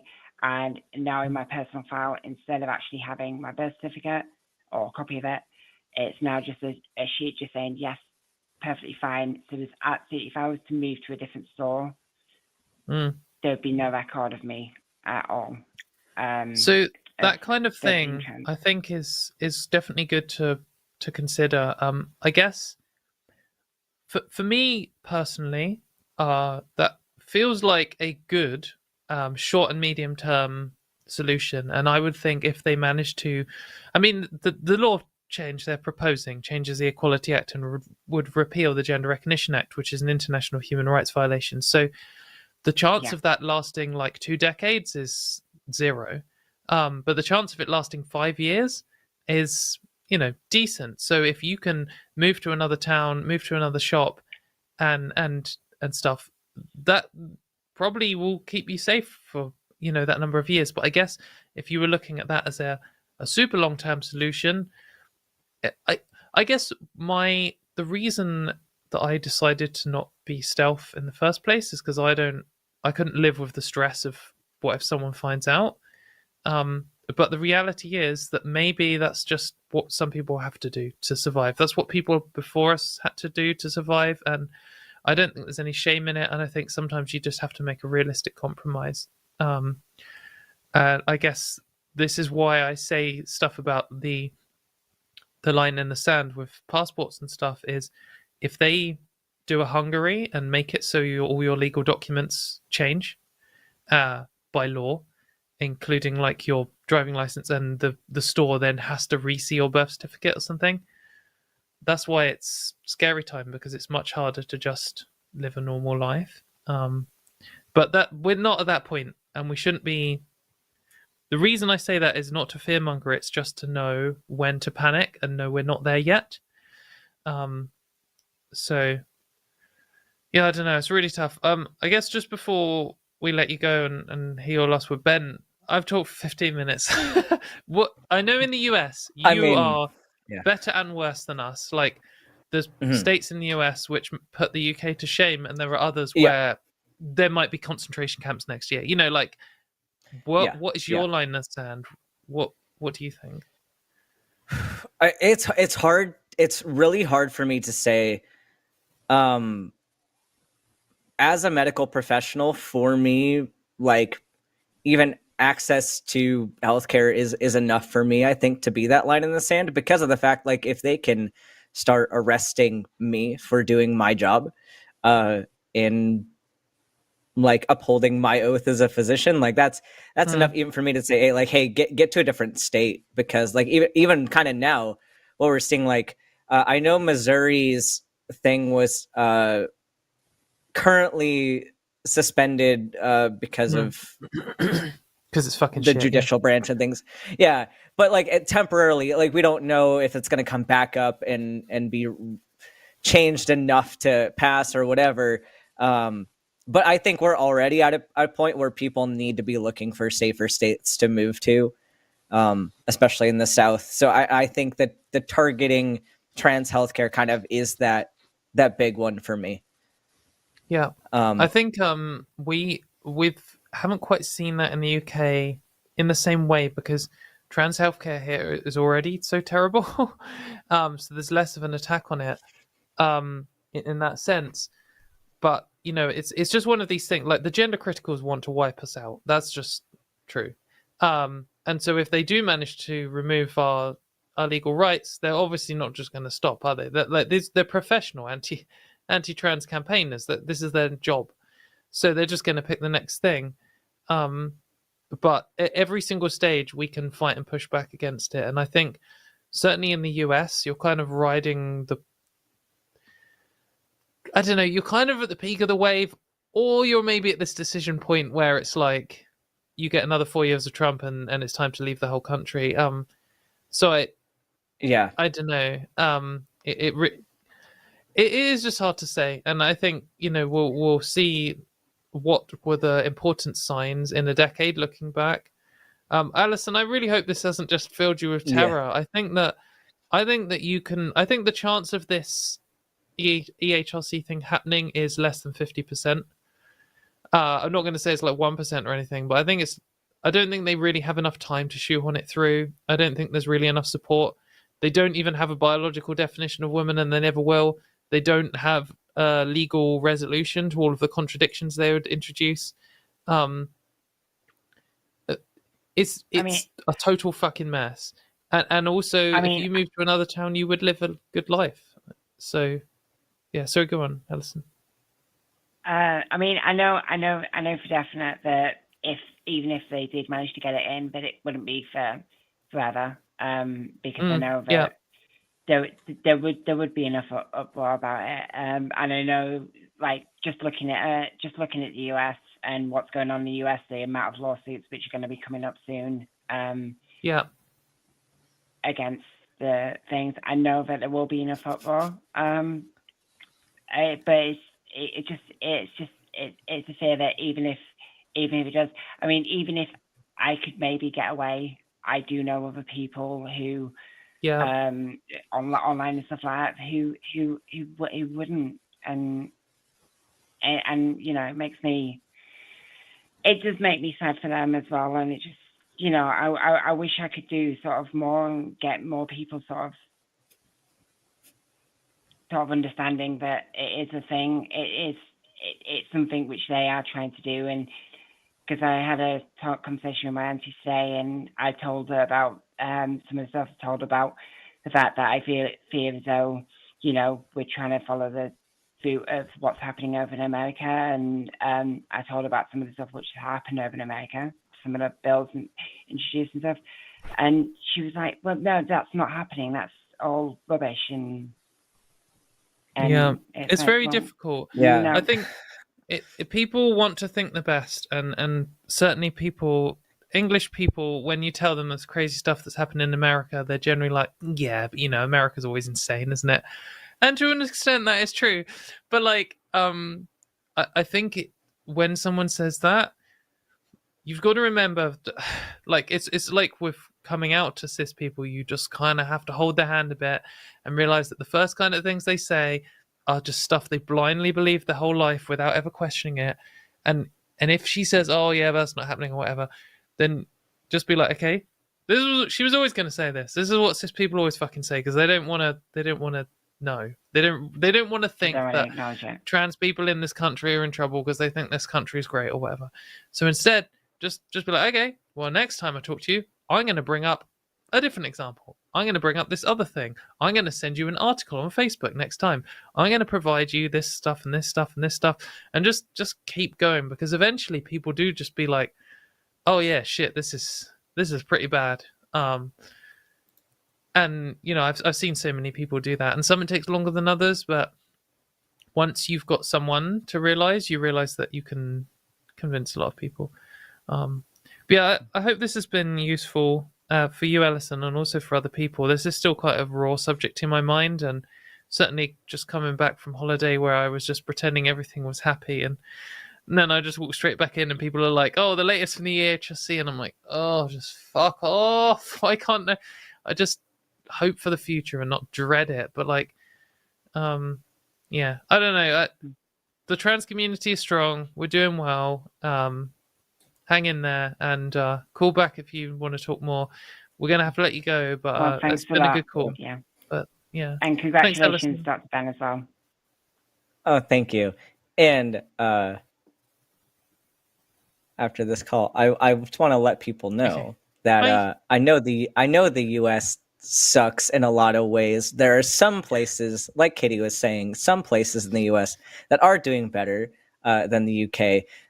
So if there's a case where people need to leave their countries, I can offer one green card marriage, and we're going to have a competition, and it's going to be jiu-jitsu and saxophoning and I don't know, some other surprise contest, and one person will be able to get a green card marriage through me because I'm lonely. All right, there we go. How about the person who can destroy the most mayonnaise in 24 hours? I feel like you're the person that has already done that on YouTube. Katie, are you wanting a green card marriage to the US? Is this just in case future legal representatives find this has all been a joke and is unrelated to the case you're currently investigating. I think we only have time for we only have time for one more call. I think okay, right. Production was saying so. I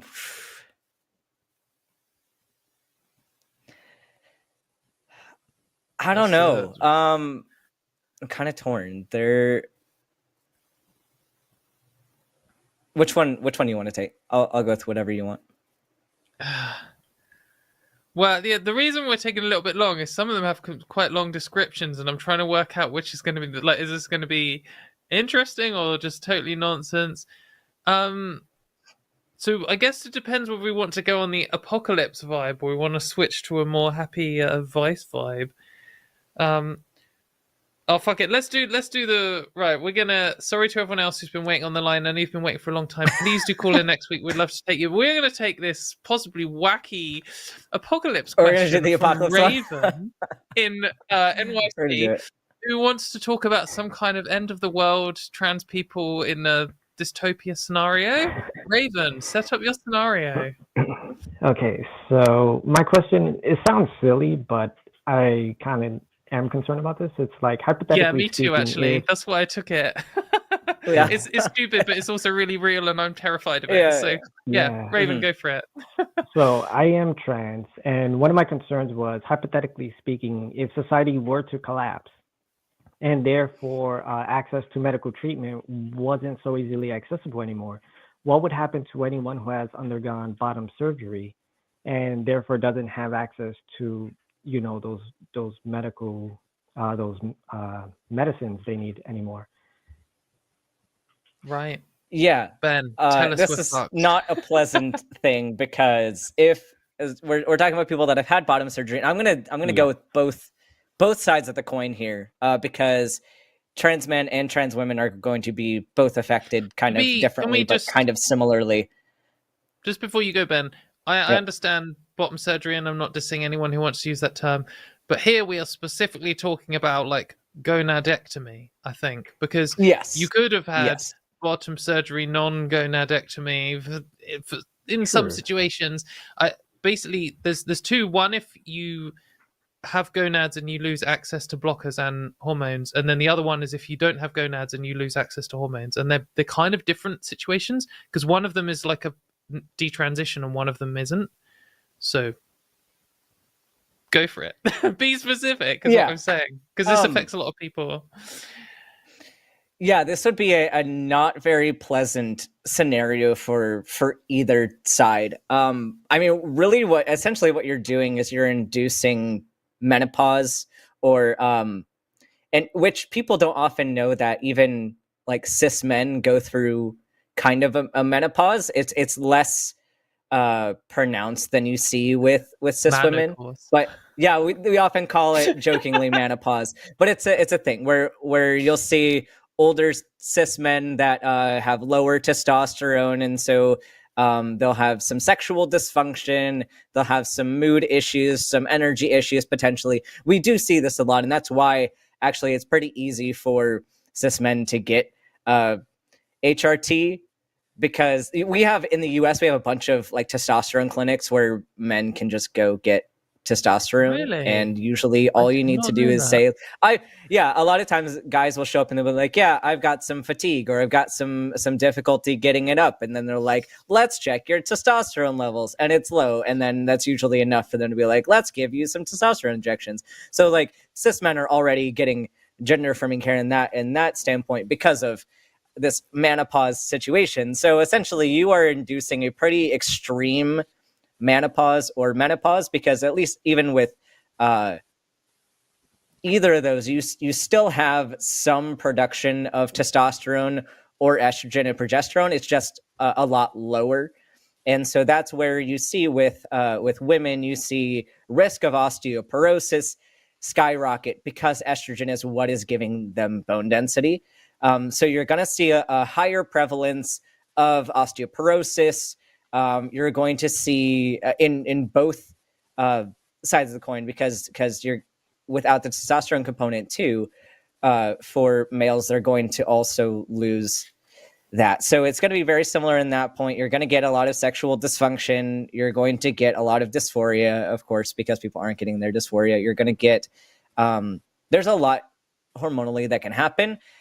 The thing is, like, I wonder, like, from a societal standpoint, like, I assume we're talking a situation that just goes like pure anarchy with how people would get access to things. Like, because I'm sure that there are still going to be pharmacists out there who can do like compounding pharmacy like things. And so I'm guessing you could find number one, stores of hormones already produced. You could also find pharmacists who are able to make certain medications with the equipment that they have. And there's some DIY things that people could do to try to get their levels back, and it's all very sketchy. But like even in that situation, like you still are going to have some people that are going to get some limited access. It's just a question of who is that going to be and how safe is it going to be. But essentially, you're going to get people with menopause I and think osteoporosis. there's the two kind of apocalypse scenarios here, and one of them is like the Dawn of the Dead style. Society breaks down, you know, there's like a zombie outbreak or something, and then how do you get to stuff? And obviously hormones have some kind of shelf life, and at the start you can start by raiding pharmacies, and then you need to set up some kind of production or find someone who can. I don't know anything about producing hormones, and certainly even less I know about testosterone, so I can't really comment, but people do make their own estrogen. That is a thing that happens. And in fact, there was someone who was one of the largest suppliers of DIY made estrogen who was based in Ukraine, and I know a few people who messaged me saying that their supplier of estrogen disappeared because of the dangers in Ukraine. There are things out there which I couldn't possibly find and would never link to anyone because it's probably dangerous and illegal. But teaching people how to make estrogen, I presumably there are for testosterone too. I don't know if you get, it's like there's like bathtub estrogen basically, and people have, which is very scary. Please don't seek this out. Don't seek this out. Please but like don't. I know people who have literally been injecting bathtub estrogen for a while, and it's just like fucking it's beyond terrifying. But sometimes people just do what they feel like they have to do, and if you're a cis person or a transphobic person watching being like, this is horrific, we shouldn't have bathtub estrogen, well, maybe if trans healthcare was more readily available, people wouldn't have to go to such desperate lengths. Same with like coat hanger abortions or whatever, something disgusting like that. But there's there's ways of doing it, and I have even thought, like, I don't know, I've just thought about it. Is this one of those skills that maybe you should just learn, have on a back burner just in case? Maybe the first thing you could do when the zombies show up is go to a library and loot all the books on making estrogen. But I think that's an unlikely apocalypse scenario. I guess the climate catastrophe is one, but when something like that happens, like when society totally breaks down, being trans is going to probably be an issue for you before you have hormone problems. I think it'd be very precarious, and the first thing you'd want to do is not go and get a load of books on hormones, but probably learn how to shoot a gun. I don't know. I don't want to turn all libertarian American on people, but the other apocalypse scenario that I was going to say, apart from the climate collapse or the zombie one or whatever, is something like what we have in some countries in the world today, where they just make being trans illegal and ban all trans healthcare. And they're not really much different. Like the situation in Missouri, where they were just going to ban people from having trans healthcare, isn't really much different to the Dawn of the Dead scenario for trans people in terms of what Ben was describing, where all of a sudden your body is just like breaking down. And in these cases, you know, this is a much more realistic scenario, but also thankfully it's a much more workable scenario. Like we can have underground railroad kind of things. People can, I mean, it would be illegal drug dealing, and I'm obviously never going to recommend that at all. But if they make like birth control illegal, then it's just a fact. People are going to smuggle birth control into this kind of thing. People smuggle birth control into Poland. And if you're an anti-abortionist, you probably think that's horrible. But then you're causing these women to die and suffer and do coat-hanger abortions, and it's your fault and you're a misogynistic prick. But it's just a reality, and that does happen. And that's because neighboring countries have it readily available. And so people are going to, you know, take it upon themselves to try and help. And if you make normal things illegal, people will break the law. That's just reality. And I'm not recommending breaking the law, YouTube. But I'm just saying, you know, that's just obviously a fact. So if you lived in a state or a country that made it illegal, that wouldn't mean that supply would dry up. It means supply would go underground. So that would make it more dangerous, mean that you don't really know where it's coming from. You don't know how old it is and whether it's bathtub estrogen or whatever. But it would still be available to some degree. people do survive these kind of situations. There are trans people in Saudi Arabia. There are trans people in I don't know what other kind of awful countries for trans people. There are lots of them. Russia. So yeah, I have panicked about this, but I feel like our last call about the HRC is much more on my mind nowadays than the Dawn of the Dead apocalypse. But Raven, do you feel like we've responded? And then we'll probably have to let you go. You guys did pretty good. All right. Thanks for taking my call. I'll let you guys go. Thanks, Raven. Yeah. All right. Bye. Bye. Yeah. I did want to say there are plenty of things I could say, but it's like I'm trying not to say them on air because I don't want to be irresponsible with medical information getting out to people. And then because I could be legally liable, of course, for anything that I say.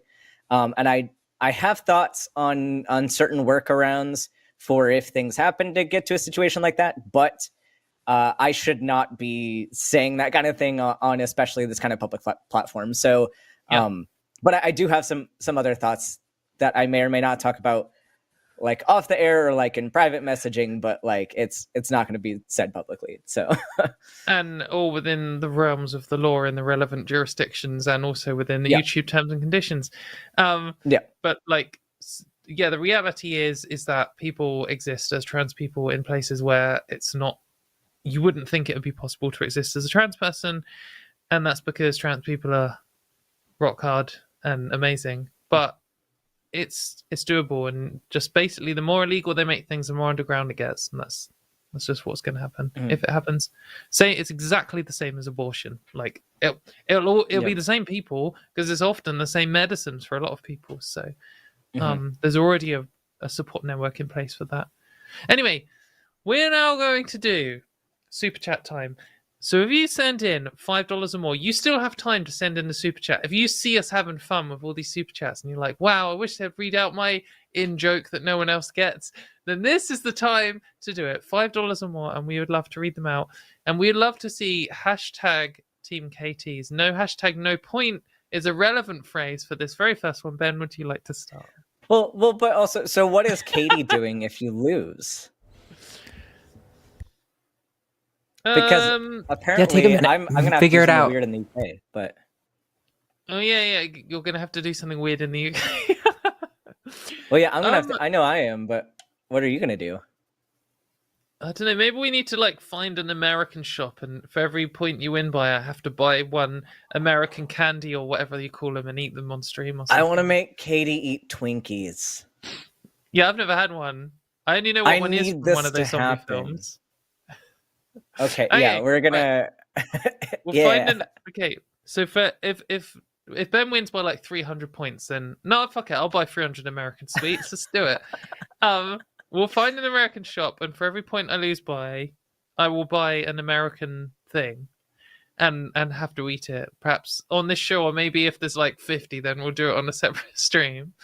And for every point Ben loses by, I'm gonna make him do an English thing. So that'll be like he's probably never had Marmite on toast, or beans on toast, or I don't think you've even had a proper roast dinner before. I know these are kind of like good things, but we'll also think of really horrible things, like I don't know. I think of some horrible. Probably it'll be food stuff, to be honest. But like spotted dick in a can.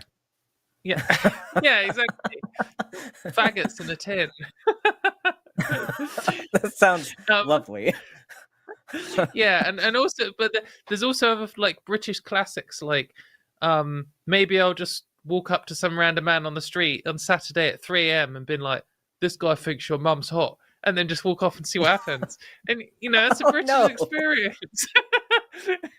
Am I gonna get assaulted? Are you trying to get me assaulted, or like what's? You probably will get assaulted, but that's only if I win. So let's go. We need 25 points for either of these to happen. So if you want to see Ben get assaulted, hashtag Team KT. Right, Ben, go for it. I better win now. And we've decided we're calling these sex. So 100 sex from Petter Flemberg. I was troubled hearing about the new bill in Florida. Your thoughts? Team Venus. Yeah, unfortunately, no hashtag, no vote. but I didn't see any new ones. If I've been like avoiding the internet as well, but So I think the law they're talking about is the one that allows the state to take custody of kids who their parents are administering gender affirming care. So they're calling it like the kidnapping bill. Shit. My thoughts is that it's absolute shit. Yeah, it's literal like Nazism bullshit. Like that you're at that level in Florida. That's where you're at. It's real. It's happening right. Whatever you're doing right now is what you would have done in 1930s when the Nazis were doing their thing. Fortunately, a lot of bills that were floated recently have gotten shot down by the courts. So I'm hoping that I don't really see how they would have the grounds to do this, but I also don't see how they would have the grounds to pass some of the laws that they already have in Florida this year. So hopefully we'll see some development. Positive development, not just any development. Yeah. Yes. $10 from James Court. Can't make it to the show today. Doing some electrical work at my ex's. She is great. Good to hear. Wanted to give some love to the bravest show. Hashtag Team Dr. Ben. Hashtag Pebbles. Hashtag Mayo is from the gods. Jimmy, go fuck yourself. Oh, what a horrible message. I love that you read that. That was funny. Why has Ben got 2 points? No hashtag, no point. Come on. Oh, because this isn't a democracy. It's a dictatorship. There was. They said Team Ben. I think it's good enough. I quit this show. $20 from Robbie Gray. I'm wondering what role mind-body dualism plays in gender identity. Is our mental construct of self-identity somehow distinct from our physical composition? If not, how could one feel as though they're in the wrong body?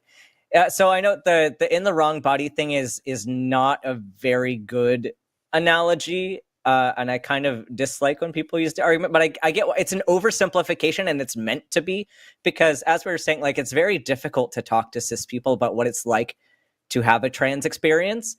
And I think like that's some people trying their best to communicate what it feels like to be trans. We don't actually assert that we were in the wrong body. Like, I don't think we assert this.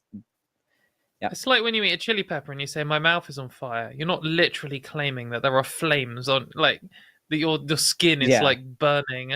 You're just saying it feels horrible or great, depending. I think there's some context too. This person was actually messaging Matt earlier today, and Matt directed him here. I was hoping that he would call about this exact question. But this is a good call. This is a good call. We're doing a short answer now because really you need a whole call to discuss exactly this. I think it would be an interesting discussion. Call in next week and talk to Arden and mystery guest. Next. £10 from Sean Isherwood. Oh, it's a maths time. We haven't had a maths time in ages. Exciting. It is unknown. See, I have, but you've been gone. Arden and I had a couple Sean super chats last week, and we're both just like, I don't know. It is unknown whether every natural number appears in the decimal expansion of pi. It is only a conjecture. The number 0. Blah, blah, blah, has infinite expansion, never repeats, but doesn't contain 2. Yeah, that is interesting. I mean, obviously, so is it though? We know that pi contains 0, 1, 2, 3, 4, 5, 6, 7, 8, and 9, but then we don't know if it contains all the natural numbers like 753,006 or whatever. Like, does that expression appear somewhere in pi? It is interesting. I think it's really interesting because potentially, if it does, if every single natural number occurs in pi, then that means some place in the digits of pi is like, because obviously you can say a DVD is just a bunch of ones and zeros, which could be expressed as one single big number. And if every natural number appears in pi, then that means that DVD, the single number that could represent that DVD, appears somewhere in pi. So that means the whole of Star Wars Phantom Menace, including like all of the Jar Jar bits, maybe even with extra Jar Jar bits, is encoded somewhere in pi, the decimal places. Which is, how is that not exciting? Anyone who doesn't like maths is no, that's kind of cool. It breaks my brain, but it is cool. It's cool stuff. Yeah, go on the Wikipedia page for illegal numbers if you're interested in this. Anyway, next. $5 from Alyssa Nguyen. If the number Sean gave was binary, it would be ever so slightly more than 3/4 in base 10. Decimal hashtag team felines. Thank you, Alyssa. 3/4 in base 10. Is that not just 3/4? Do you mean the integer value? I don't know. You might need to explain that one. $5 from 7 Lions. I am approaching my transiversary. Oh, you should have said traniversary. Actually, maybe that's a bit more spicy. About to celebrate 1 year on HRT. 1 year is exciting. That's when the changes only just started for me then, so it's coming. I appreciate the show so much. Love you all. Hashtag congrats, Dr. Ben. Hashtag Team Katy. Go fuck yourself, Jimmy. Thank you very much, Seven. I was disappointed how many people called in to congratulate you, but then not say hashtag Team Katy as they hung up. So I'm glad that it's carried on. I just had people, because I did say Alyssa's last name, and someone says my pronunciation was good. I've been learning Vietnamese since recovering from top surgery. I went down a rabbit hole of being bored and was like, let's learn Vietnamese this week. So that's where we're at. Okay, well, there you go. Ben's already fluent in Vietnamese. And I'm not fluent. I can say like 3 things in Vietnamese. It's such a hard The only language, thing I've done but I'm trying. is learn more about Pokemon cards in the last 2 weeks. Anyway, next. $4.99 from Ramona. It's my 2-year anniversary of coming out publicly today. I'm celebrating by throwing my support behind hashtag Team Katy. Congrats on your 2-year anniversary of coming out. That is amazing. Is our next super chat going to be 3-year anniversary, or is it going to be a combo breaker? Do not disappoint us. Someone watching, this got to be your 3-year anniversary. Let's see if we can find you. Also, the super chat poll, I'm going to close it at like 10 minutes after 4. We can either do it in 3 minutes, or we're going to do it at 10 after 4. We'll go that long for sure. Okay, so get your votes in. Yeah, or 10 past 10. Yeah. €5 from Jonathan Brockett. Was Poppy always named Poppy, or did you change it when you adopted her? Hashtag Team Poppy. So they found her in like a shoebox, basically, at the side of the road. So she didn't have a name then, and the lady who was looking after her in her house until I adopted her had given her a name. I don't know. I feel like it's one of those things that I shouldn't say because of like someone's gonna on Kiwi Farms or data mine it and find out my mother's birth location if I say it. But she did have a different name. It wasn't Poppy, but I didn't think it suited her, so I picked it. And like with cats, don't care. She knows her name, but it's not like dogs. $4.99 from Gabriella G. Here's $5. My super amazing trans sister Katy.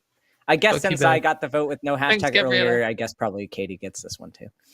Yeah, because it's a dictatorship. So yeah, but now it works in your favor, so you can't whine about it this time. I wasn't whining. $4.99 from Jason Friedman for Katy, Steve Tucker, or David Vincent. So this is Morbid Angel singers. I'm gonna say David Vincent, though he's a little bit cringe, but I just feel like he's a better vocalist. Also, I think he's on probably my favorite. Or he's also on their worst album, but he's on probably my favorite albums of theirs. Azagoth or Rutan Azagoth, Azigthoth. Sorry. Definitely. He's like so shred, so cool. I saw this one thing at Bloodstock where he did like this solo in a spotlight and he's just looking so shred. Mesa or Marshall.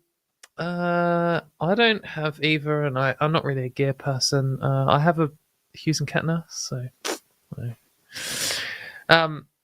next. £666 from Loki. Katy, have you ever attempted Soothsayer by Buckethead? If I had your mad skills, I'd be posting a video this week. Congrats. Hashtag Dr. Ben. See, at least I get the vote, but y'all can talk metal.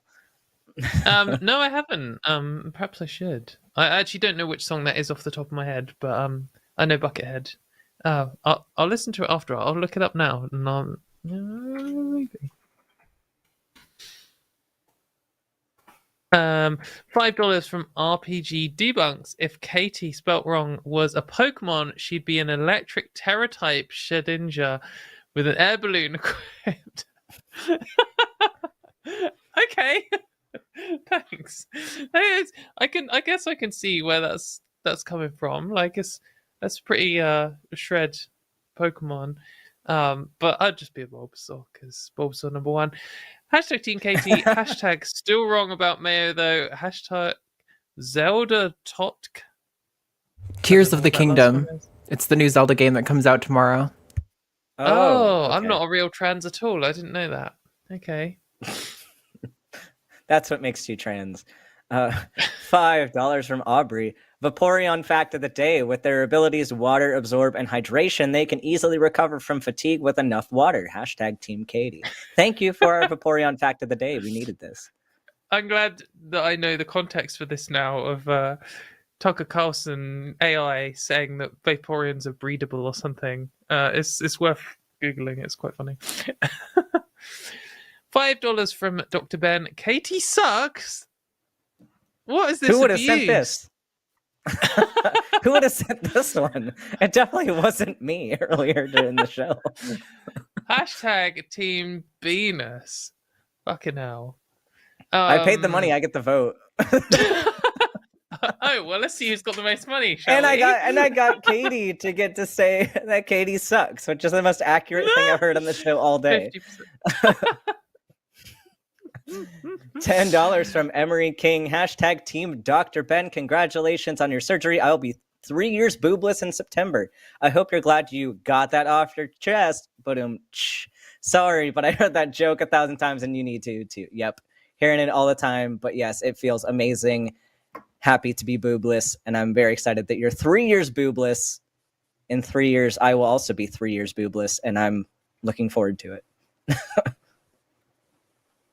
$5 from Nathan Ond.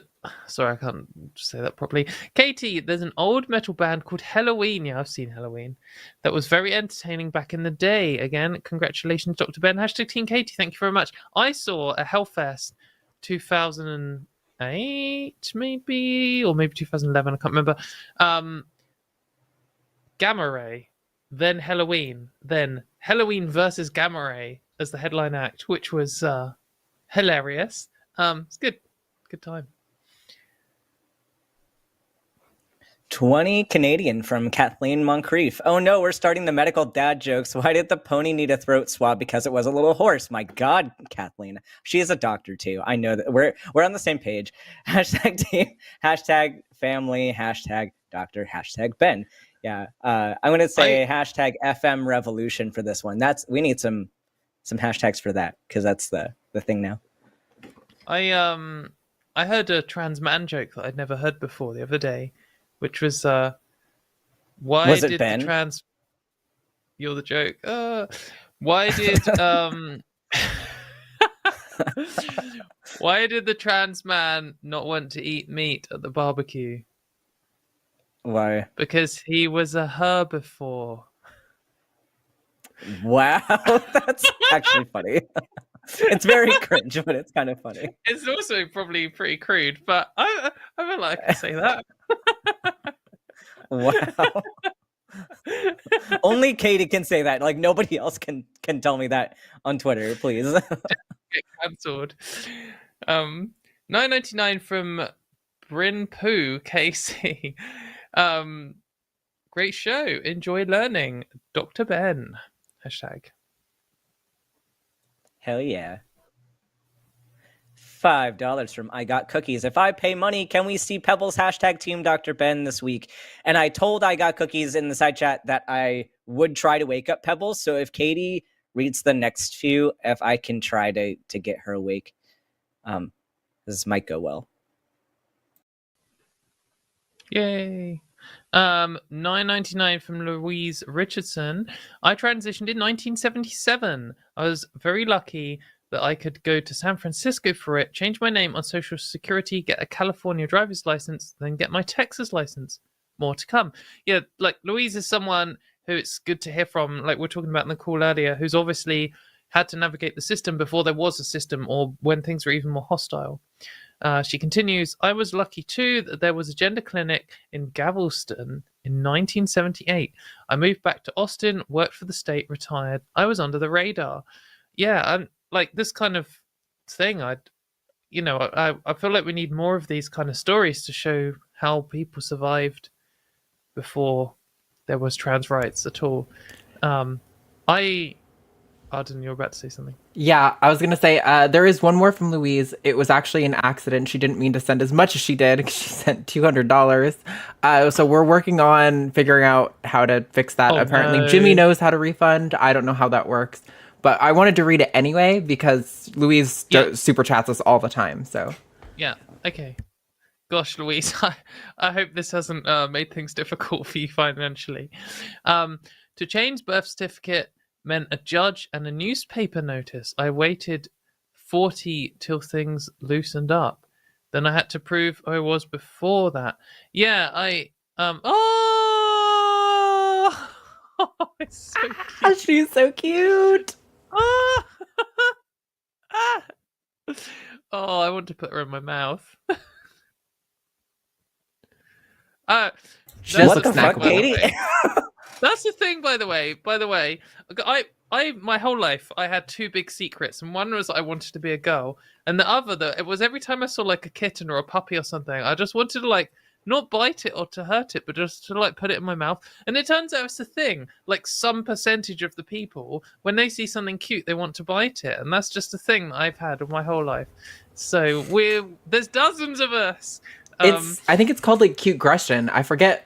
There is like a more scientific word for it, but it's where you want to like hurt, not literally hurt, but like it's kind of like when people will say like, "Oh, that baby's so cute," I would like punt it out of like a 20-story window or something like that. Like you don't want to actually do that, but it's just like you're overwhelmed with cuteness. It's a bite thing. I want to bite the hamster, gently. Just I'm like trying to get her on when my shoulder. crocodiles carry their babies in their mouth. I just think I was meant to be a crocodile mum. That's why I was born in the wrong body. I should be a crocodile. Anyway, everyone should go and listen to Louise's stories about how to survive when there was no rules. I actually met one lady who in the UK who transitioned, I don't know, in the 70s, and she just knew someone who worked at the registry office and just said, "Can you get me a new birth certificate?" And they just literally just tore up her old one and made a new one, and that was it. And there was no electronic record. There's no record of her old one, and so even if the EHRC does manage to take away her rights, they won't be able to take away her rights because she just fucking got a new one. Like, amazing. More registry people should do that. Anyway, £5 from Samantha Patrick. # Team Katy. Thank you very much, Samantha. I'm trying to get Pebbles on my shoulder, but she's like not having it right now. But because I'm also trying to get her to not eat my headphones. So $9.99 from Start Transfer, and there's no message here. But thank you. 2 minutes left to vote in the chat poll. Your one free vote. So get your votes in.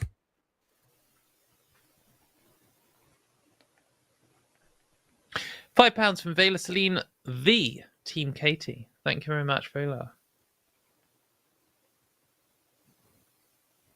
Ben, you still in this? $5 from RPG Debunks. If Ben was a Pokemon, he'd be a Chansey. Watch the show to understand. With the natural cure ability and life do / helping hand moves. # Team Ben. # go fuck yourself, Jimmy. Also, the giant egg on your stomach. That's what gives it away. Yes. I definitely have that. You'll see it when I come to the UK. You'll see the giant egg.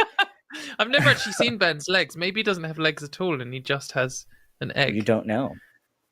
We'll never know. Well, I'll know. I'll know in about 1 week's time. Yeah. £5 from Jack KV. Despite her being an Ibanez player, I'm going to have to go # Team Katy too. Thanks, Jack, despite you being a non-Ibanez player. $5 from YouTuber Grudge. # Team Katy. Get Ben to try Vegemite on toast. I have tried Vegemite though, and Marmite, but it was forever ago, so I probably don't remember what it tastes like. It was a long. I've got to find the most British thing for you to eat. I don't know. It's probably like microwave toad in the hole or something. $5 from Bixie. Why the rise in transphobia? Is it a visceral fear of messing with sexuality, emasculating men? Methinks the lady doth protest too much. To some extent, there's this term of like gender distress, and people with more conservative views of gender are more likely to suffer from gender distress, where they feel like they're not meeting some ridiculous ideal of how a man or a woman should be in their mind, and that causes them distress. And seeing other people not meet that rule or break that rule and stuff also distresses them, and then they kind of project that out onto other people, and it causes men in particular to be more sexist. Probably women too, but I'm sure it's related to transphobia. So, Katie was the winner of the super chat poll. Very close. Yes. It was 50 and 49%, which means I think Katie probably won by like an actual 0.5% to get the lead there. Dang. Did you vote in it, Ben? Because I voted in it. So I did. If you didn't vote, I did. Oh, okay. Worth voting. Always your vote matters. £5 from Bex P. Love you both. Katie, you're an absolute legend. Dr. Ben, also a massive legend, of course, but UK solidarity wins. Sorry, #Team Poppy. That's fine. You can have your UK solidarity, but you're not going to be getting the green card marriage that I offered. When the UK turns into Florida Part 2. Yeah. 1420. Interesting choice of numbers. Thank you very much. From Dan Johnson. I'm a cis male 37-year-old with a lot of knee pain. Often feels sort of pushed backwards or being compressed. I got hinge brace that helps somewhat. Should I get MRI or something? I don't often see a doctor. Free medical advice. You should see a sports medicine doctor, because that sounds like something you're gonna want to get looked at. Either sports medicine or orthopedic surgery. It's possible that because you might not even get an MRI, because that might not be the best first step for you. MRIs usually aren't obtained unless they're really looking at surgery. So and you're like $250 an hour now. Come on, don't waste your time. Yeah, I'm just saying that sports med might be able to do it, and you might not need an MRI. So I don't think getting the MRI without knowing you're going to need surgery is a smart move. I think go to your GP and then maybe go to a sports med after that. Next. €5 from Andrea Botea. #Team Katie. #Team Ben. ## go fuck yourself. Arden. I think you're an engineer. So from that, because that is the kind of data type testing bullshit that people have to do when you're like, it has to have a hashtag, and then they write the word hashtag just to test the system. Classic dickhead move. Exactly the kind of thing I'd do. I'm so curious how this ought to go. I feel like it has to be Team Ben. I feel like that's the only way this works out. That's because you're an inflexible autonomous. Also, it does say, yeah, that's right, for sure. I'm gonna give it to Ben just because you want to bully me and call me names. You should throw a data type error and then just stop. Exit 1. Anyway, £5 from Samantha Patrick. #Team Katie. Thank you very much, Samantha. I don't know if that's the same one as before, but let's pretend it's not. Yes, that is 25 votes. So I don't remember what the punishment was, but someone's getting punished. Ben's getting physically punished when it comes to Bristol. Yeah, see, Katie's threatening to Is this like a get me spanking? assaulted. What's happening? I'll take a spanking. That's better than getting beat up by a British person. You won't get beaten up by a British person. They'll be way drunker than you. I think just experiencing a British night out with as many there's so far. I'm gonna find 5 exclusively British things for Ben to do when he comes to Bristol. But maybe if we get 10 more votes from me, then it'll be 15 things. So I will post them all. Yeah, we'll get video. Is it me or you? Is it me? I think it's me. €5 from Liam's Spruit. I don't know how to pronounce that name. I'll try calling it at some point with my questions, but for now, Katie, you just have the greatest accent. #Team Katie. #Team Garchomp. Nice. Good to see lots of Pokemon showing up. I'm currently re-obsessed with Pokemon. I'm dangerously close to 11-year-old me level as obsessed with Pokemon again. I love it. $5 from Domestic towards Katie getting to experience a Twinkie. # Team Ben.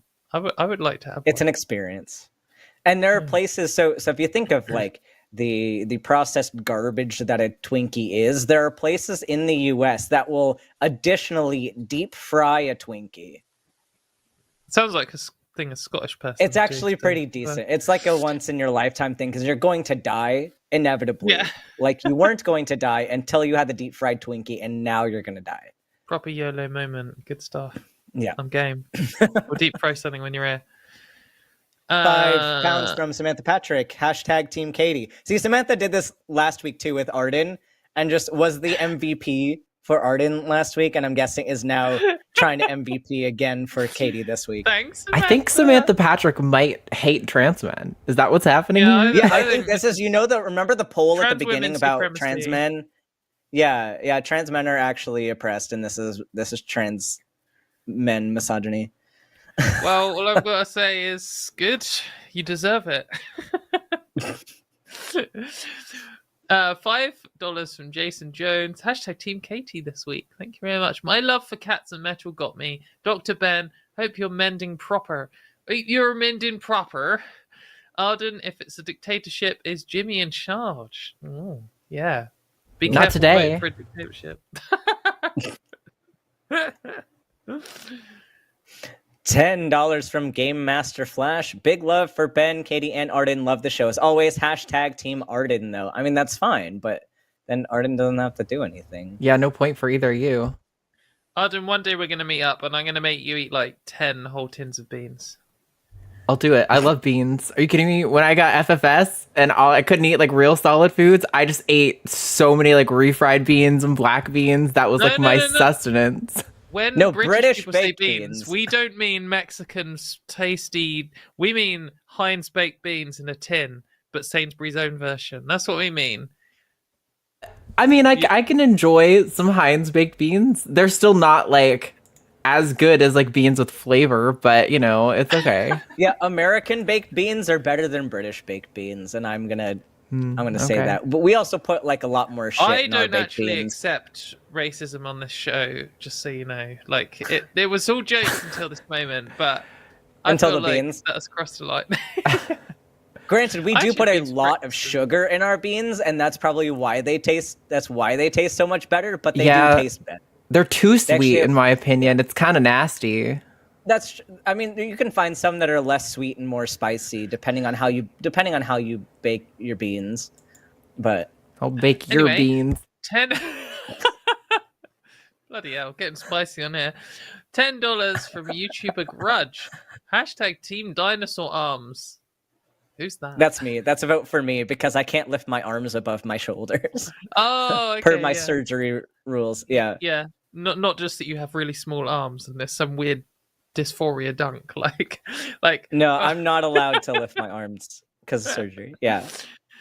I'm looking forward to January. Finally, a good memory to associate with my birth month. Exciting. Yeah, I'm not sure what's going on in congrats. January, but Congrats being so far August on 2 years T. in T. Yeah, that's exciting. Nice one. $4.99 from Claire. Katen Benti Dr. D. I can't Dr. read the Dickhead. D. Oh, Dr. Dr. Dickhead. Yeah. Oh, love that. Okay, whatever the name, I could probably ship it. # Team Ben. I want to see Katie eat American food. Hi, Arden. Jimmy, go fuck yourself. Thank you, Claire. I will accept, in addition to Dr. Venus, I will now also accept Dr. Dickhead as a name. You can use that. That's what I've been calling you behind your back for years. $5 Australian from Jackie Andronikos. Hope you had a lovely holiday, Katie. Thank you very much. I did, and I got very British sunburn. I don't know if you can kind of see it on my shoulder, but Oh, we can see it. It's pretty red. #TK. The news is pretty bleak. Australia isn't as bad, but the left PM has been dog whistling and cutting LGBTQ stuff. Yeah, Australia is doing a lot better at the moment because your media is not so openly hostile, but We'll see. They did one bonus for Australia is your right-wing party went all out on transphobia in the last election, and it didn't help at all. So hopefully, at least some of the right-wing shithead strategists have realised that it's a waste of money. So $5 from domestic. Also, don't want to see Ben assaulted. Hashtag Team Ben. Yes, hashtag let's not get Ben assaulted in the UK. $5 from Melissa. At Ben, I was quite impressed. It definitely surprised me. Hashtag begrudging point for Ben, but not under duress. 0.110 in binary equals. Oh, okay. Yeah. But I can't remember what the original super tweet was now. Sorry, Alyssa. That was for me Right, pronouncing her name.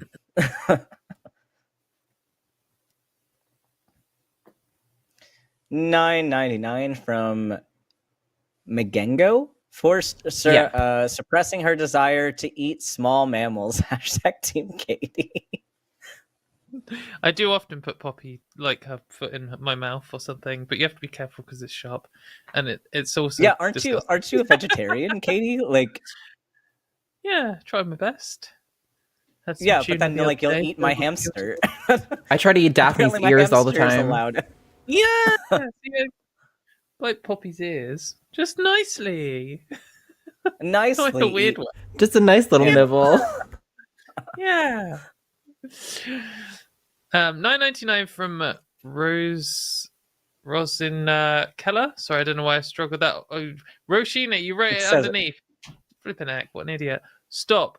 Y'all being too cute. Hashtag Team Crocodile Mum. Oh, that's me.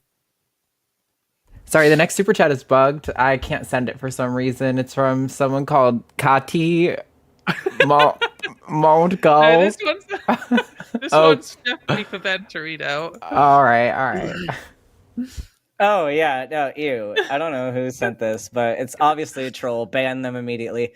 £5 from Katy Mayo Hater Gummery. Hashtag Team Katy. I want to see Ben fight a drunk cis man called Bozo or Devo outside a kebab shop at 3 a.m. See, I'm post-op though, so I can't do jujitsu right now. As much as I want to go to the UK and jujitsu people, I cannot. I am not allowed to do the jujitsu. $20 from Larry Fishman. Greetings from Kyoto, Japan. Oh, I love Kyoto. I'm 48 days into M2F HRT and traveling while partially repersonalized is a massive improvement. Everything is much more real and stillness is bliss. Hashtag Team Katy. Hashtag Team Anti Mayonnaise. That's amazing. Kyoto is a beautiful city. I hope you enjoy it. Yeah,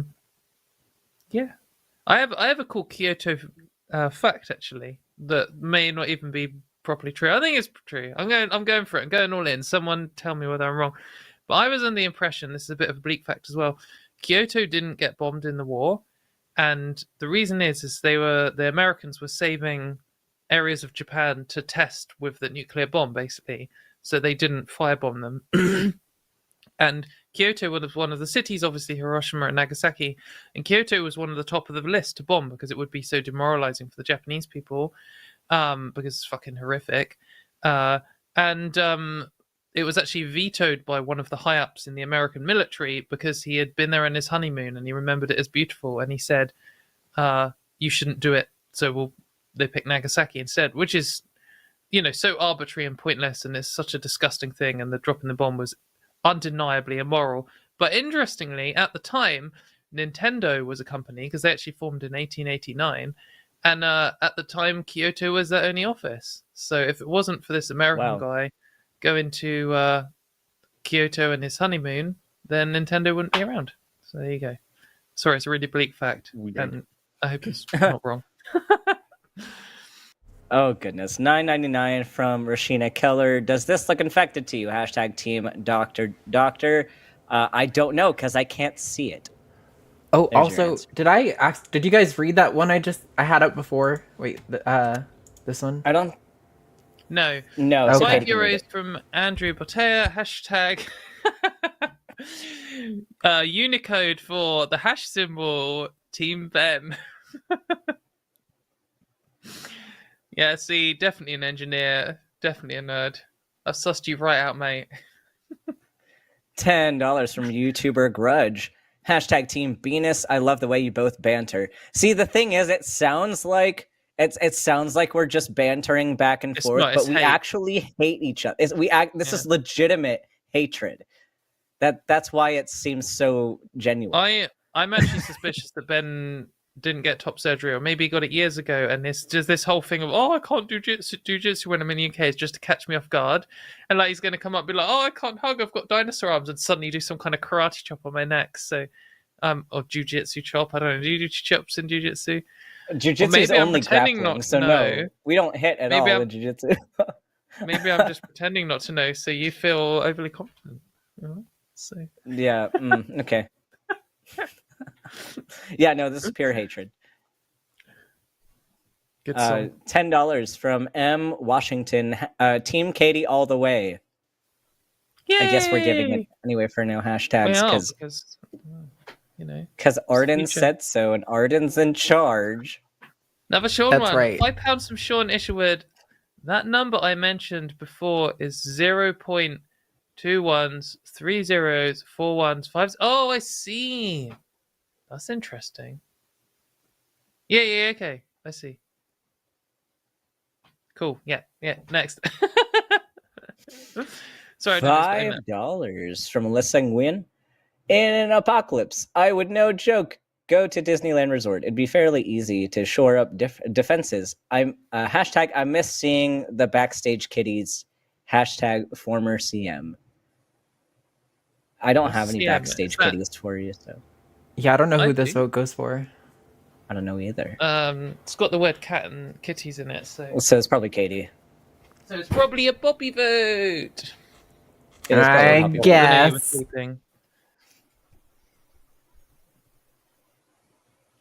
$4.99 from Claire. I'll bake your beans. Arden Hart. Hashtag Team American Baked Beans. Beautiful note to end the super chats on. That was the last one. I'll bake. Thank you very much, everyone. We didn't reach double punishment, but I would still like to eat a Twinkie. So Ben, if you want to smuggle one into the country, I can do that. We'll find a way to get you a Twinkie, and we can have you record it. We can. Yeah, we will. Yeah, we can record it and then release it on a later date for a punishment later on. It was 25 points to 17, so 18. Sorry, so Ben is gonna do 7 British things, and it's gonna be good. We'll get them all. I'll put them all on my TikToks and we're getting more votes. We just got 3 more in like a second, so we're gonna take them. Okay. $5 from RPG. Oh, you go. Is it? I'll take it. $5 from RPG Debunks. I had a British friend who moved to the United States, and he had me try British baked beans. I'd rather suck face with a blue ring than eat British baked beans. Wow, that is a statement that I endorse. Not that. Don't suck face with a blue ring octopus. Please don't do that. But $5.55 from Panda. Hashtag Team Ben. Arden, we can hear you. Cool, thanks. Next. Oh no! Ah, shit. I was on the wrong page. That's the button to give Ben a point when I'm on the right page. There we go. €5 from Andrew Botea. That was not the Unicode for hash symbol. It was the lone UTF-16 surrogate. I don't know what the fuck this means. Okay, I shouldn't have assumed. I'm not as much of a nerd as you, UN.